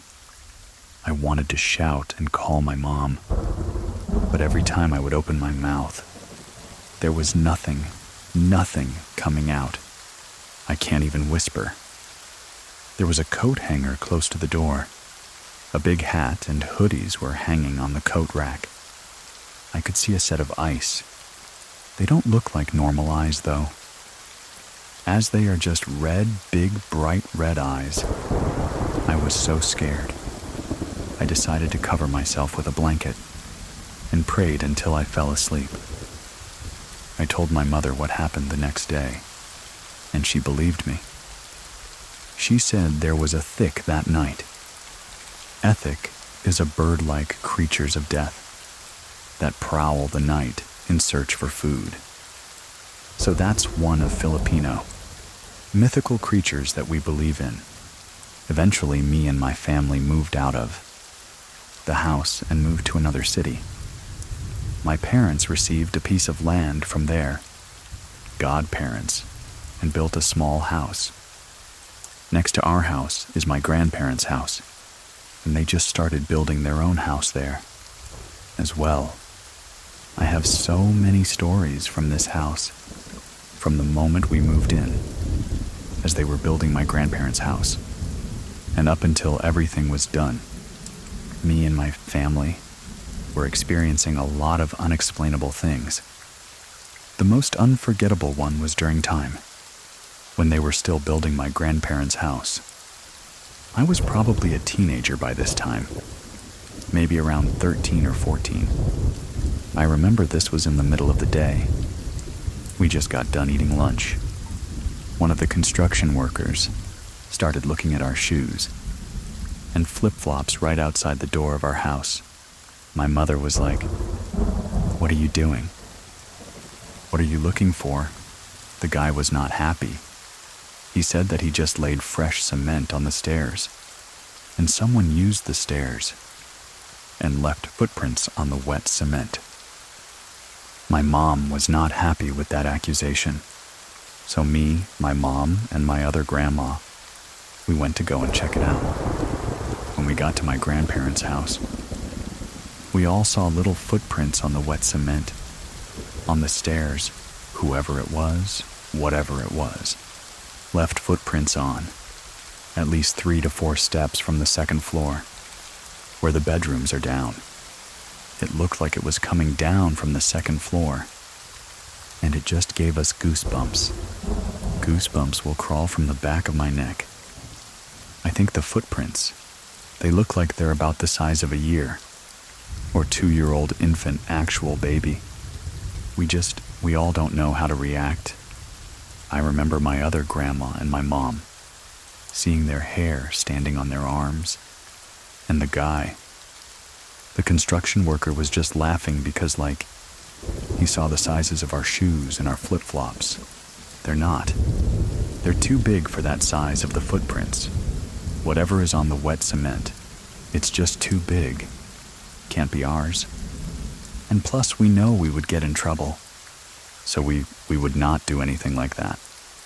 Maybe after a year or two, my grandparents' house was constructed. I can't remember the reason. But I spent the night at my grandma's and slept in one of my aunt's bedrooms. I remember she has a queen-size bed. My aunt's queen-size bed was next to the wall, and she slept on the side, next to the wall, while I slept on the side that was closer to the door. In the middle of that night, I felt something was slowly moving my arm. It was holding me from my wrist, and I remember feeling the thumb and the middle finger on my wrist. It slowly lifted up my arm, and I felt it, so I turned around to my other side, where my aunt was lying down, and she was just asleep. So there was no way it was her that grabbed me. I didn't think much of it. I told my mother the next day, but I don't think she believed me at the time, saying that it was just probably a dream. When my aunt, who was living in Japan, came home for a visit, I spent the night in her bedroom. And when we woke up the next morning, there were baby handprints and lip marks on the mirror. And we know it's their baby's prints. Handprints and lip marks because they're so tiny. Like literally baby handprint. Same as the size, as tiny as those footprints that we saw on the cement. A little backstory. Years prior to completing the construction of the house, my aunt, who was living in Japan, she had a miscarriage. That was supposedly her first child, and we believe it might be that baby. Maybe trying to communicate, possibly looking for love, being playful and saying, "Hey, I'm still around." When she had a miscarriage, they had to put the baby in a box for maybe a week or two and left it at their house as they were trying to prepare for the funeral. For the baby, I feel like that was a mistake. Because why would you just leave the baby by itself without, I don't know, I just thought that was wrong. I felt like the baby should have been put to rest as early as possible. But it's nobody's fault, it's just different. That Filipinos just handle death differently. In the Philippines, it typically takes weeks to put our dead people to rest. This upcoming story deals with another visitor at night. The story is called Walking in the Dark, and it is coming up right after this stay with us. Here it is. This is Olivia's true scary story. The house that I grew up in always consisted of myself, my mom, my aunt, and my grandmother. There wasn't really anything scary about this house. We would get the occasional movement of a glass. Sometimes you would hear things, but you never thought anything of it. You just push it off as, oh, it's nothing, not really thinking about it. Was until when I got into middle school, is when I started believing more and more that there's something other than us in this world. It was early morning. I was getting ready to go to school. My mom was getting ready to go to work. So was my aunt. My grandmother was still sleeping. Nice little October day. As I was getting ready, my mom had got me all situated and everything. And she was like, I'm gonna go finish getting ready. She was in the other bathroom, so I was like, okay. My aunt was in her room, getting ready. Grandma was still asleep. I thought that I had heard something before, but like rustling in the living room. But I thought maybe it's just my mom. She forgot something. Or I'm hearing it come from the bathroom, 'cause I knew she was in there. And so was my hand in her room. So then all of a sudden I heard like this rustling, like pants, like jeans, and how they make those noises of that rustling sound of movement in the living room. It started right in the middle of the living room. In our living room, once you walked in the front door, it was set up as you walked in. The living room is right there as you walked in. Then you walk a little bit more too. On your right side, you come in and there's 2 rooms and a bathroom. Go the other direction on your left. You have the living room, and that was carpeted. And then, after you go past the living room, there was the linoleum floor to get into the kitchen. And then after that was the last bedroom and bathroom. So it started out in the middle of the living room. This pant sounds like rustling movement. And I even called out, and I told cause I thought it was my mom. And I was like, you're still there, huh? I heard nothing. The footsteps and the rustling came to the very edge of where the carbon linoleum meet. So I didn't move, 'cause I thought maybe I'll get a response. And I didn't get any kind of response whatsoever. And at this point, I'm like scared beyond compare. Like I didn't even move, 'cause I didn't move. I didn't look, 'cause I didn't want to see what I might see. Finally, I was like, okay. I'm like, I gotta go and get up, and I gotta look, and I gotta see what's going on. Who is in the living room that's playing with me? I go towards the little entryway into where the arch is, into the kitchen. I look, there's nothing. There's no one. There's nothing. My mom is still in the bathroom. My aunt is still getting ready in her room. I go sit down 'cause I'm like, this is beyond freaky. I'm like, how? So then my mom comes and she's like, what's wrong? So I started telling her what I heard, and she's like, what? I go, yeah. I said wrestling. I even animated the noise. I said, because this is what I'm hearing. I said, but then, when I went to go look, I said, there was nothing, there's nobody. So she equally got freaked out as much as I did. My room on the doorway had those beads that everybody had at one point, because everybody thought that they were cool. I had those, and I had them on my doorway. And every time you moved or you pulled them aside, they would make that nice little sound of like beads rustling. So anytime they moved them, they would make noise at that time. I also had an inflatable chair that no matter what, that thing always deflated. No matter what I did, it always deflated. It was just one of those chairs. Every night, I would always put like my bedding on top of that chair, that inflatable chair, because I had nowhere else to put it. But I always made sure that I always moved it away from the wall, so that way it wouldn't like squink or get rubbed or anything against the wall and freak anybody out. So this one particular night, we had all gotten ready for bed and everything. My mom was the last to get ready for bed. I could see her, I could hear her and everything. And then finally she was like, night. We're all like night. Maybe 10-15 minutes later, I hear that rustling sound again. like somebody is walking. In our hall leading into our bedrooms was all carpet. You could hear it even more. And I was like, maybe it's my mom. I'm like, maybe she forgot something, or maybe she... Instead of going all the way back to the other side of the house, where her bedroom was, she just needed to come back and grab water. Or something. But then I heard the beads on my doorway. Like they kind of parted, and as they parted, you can hear that beating, moving, and clinking together. It was very light, but I could still hear it. I opened one eye, 'cause I was like, really? I'm like, maybe she forgot something. I looked, and I opened my eye, and I could see 4 of the strings of beads from my doorway, swaying back and forth. I got freaked out at this point. I'm like, maybe she touched it on her way.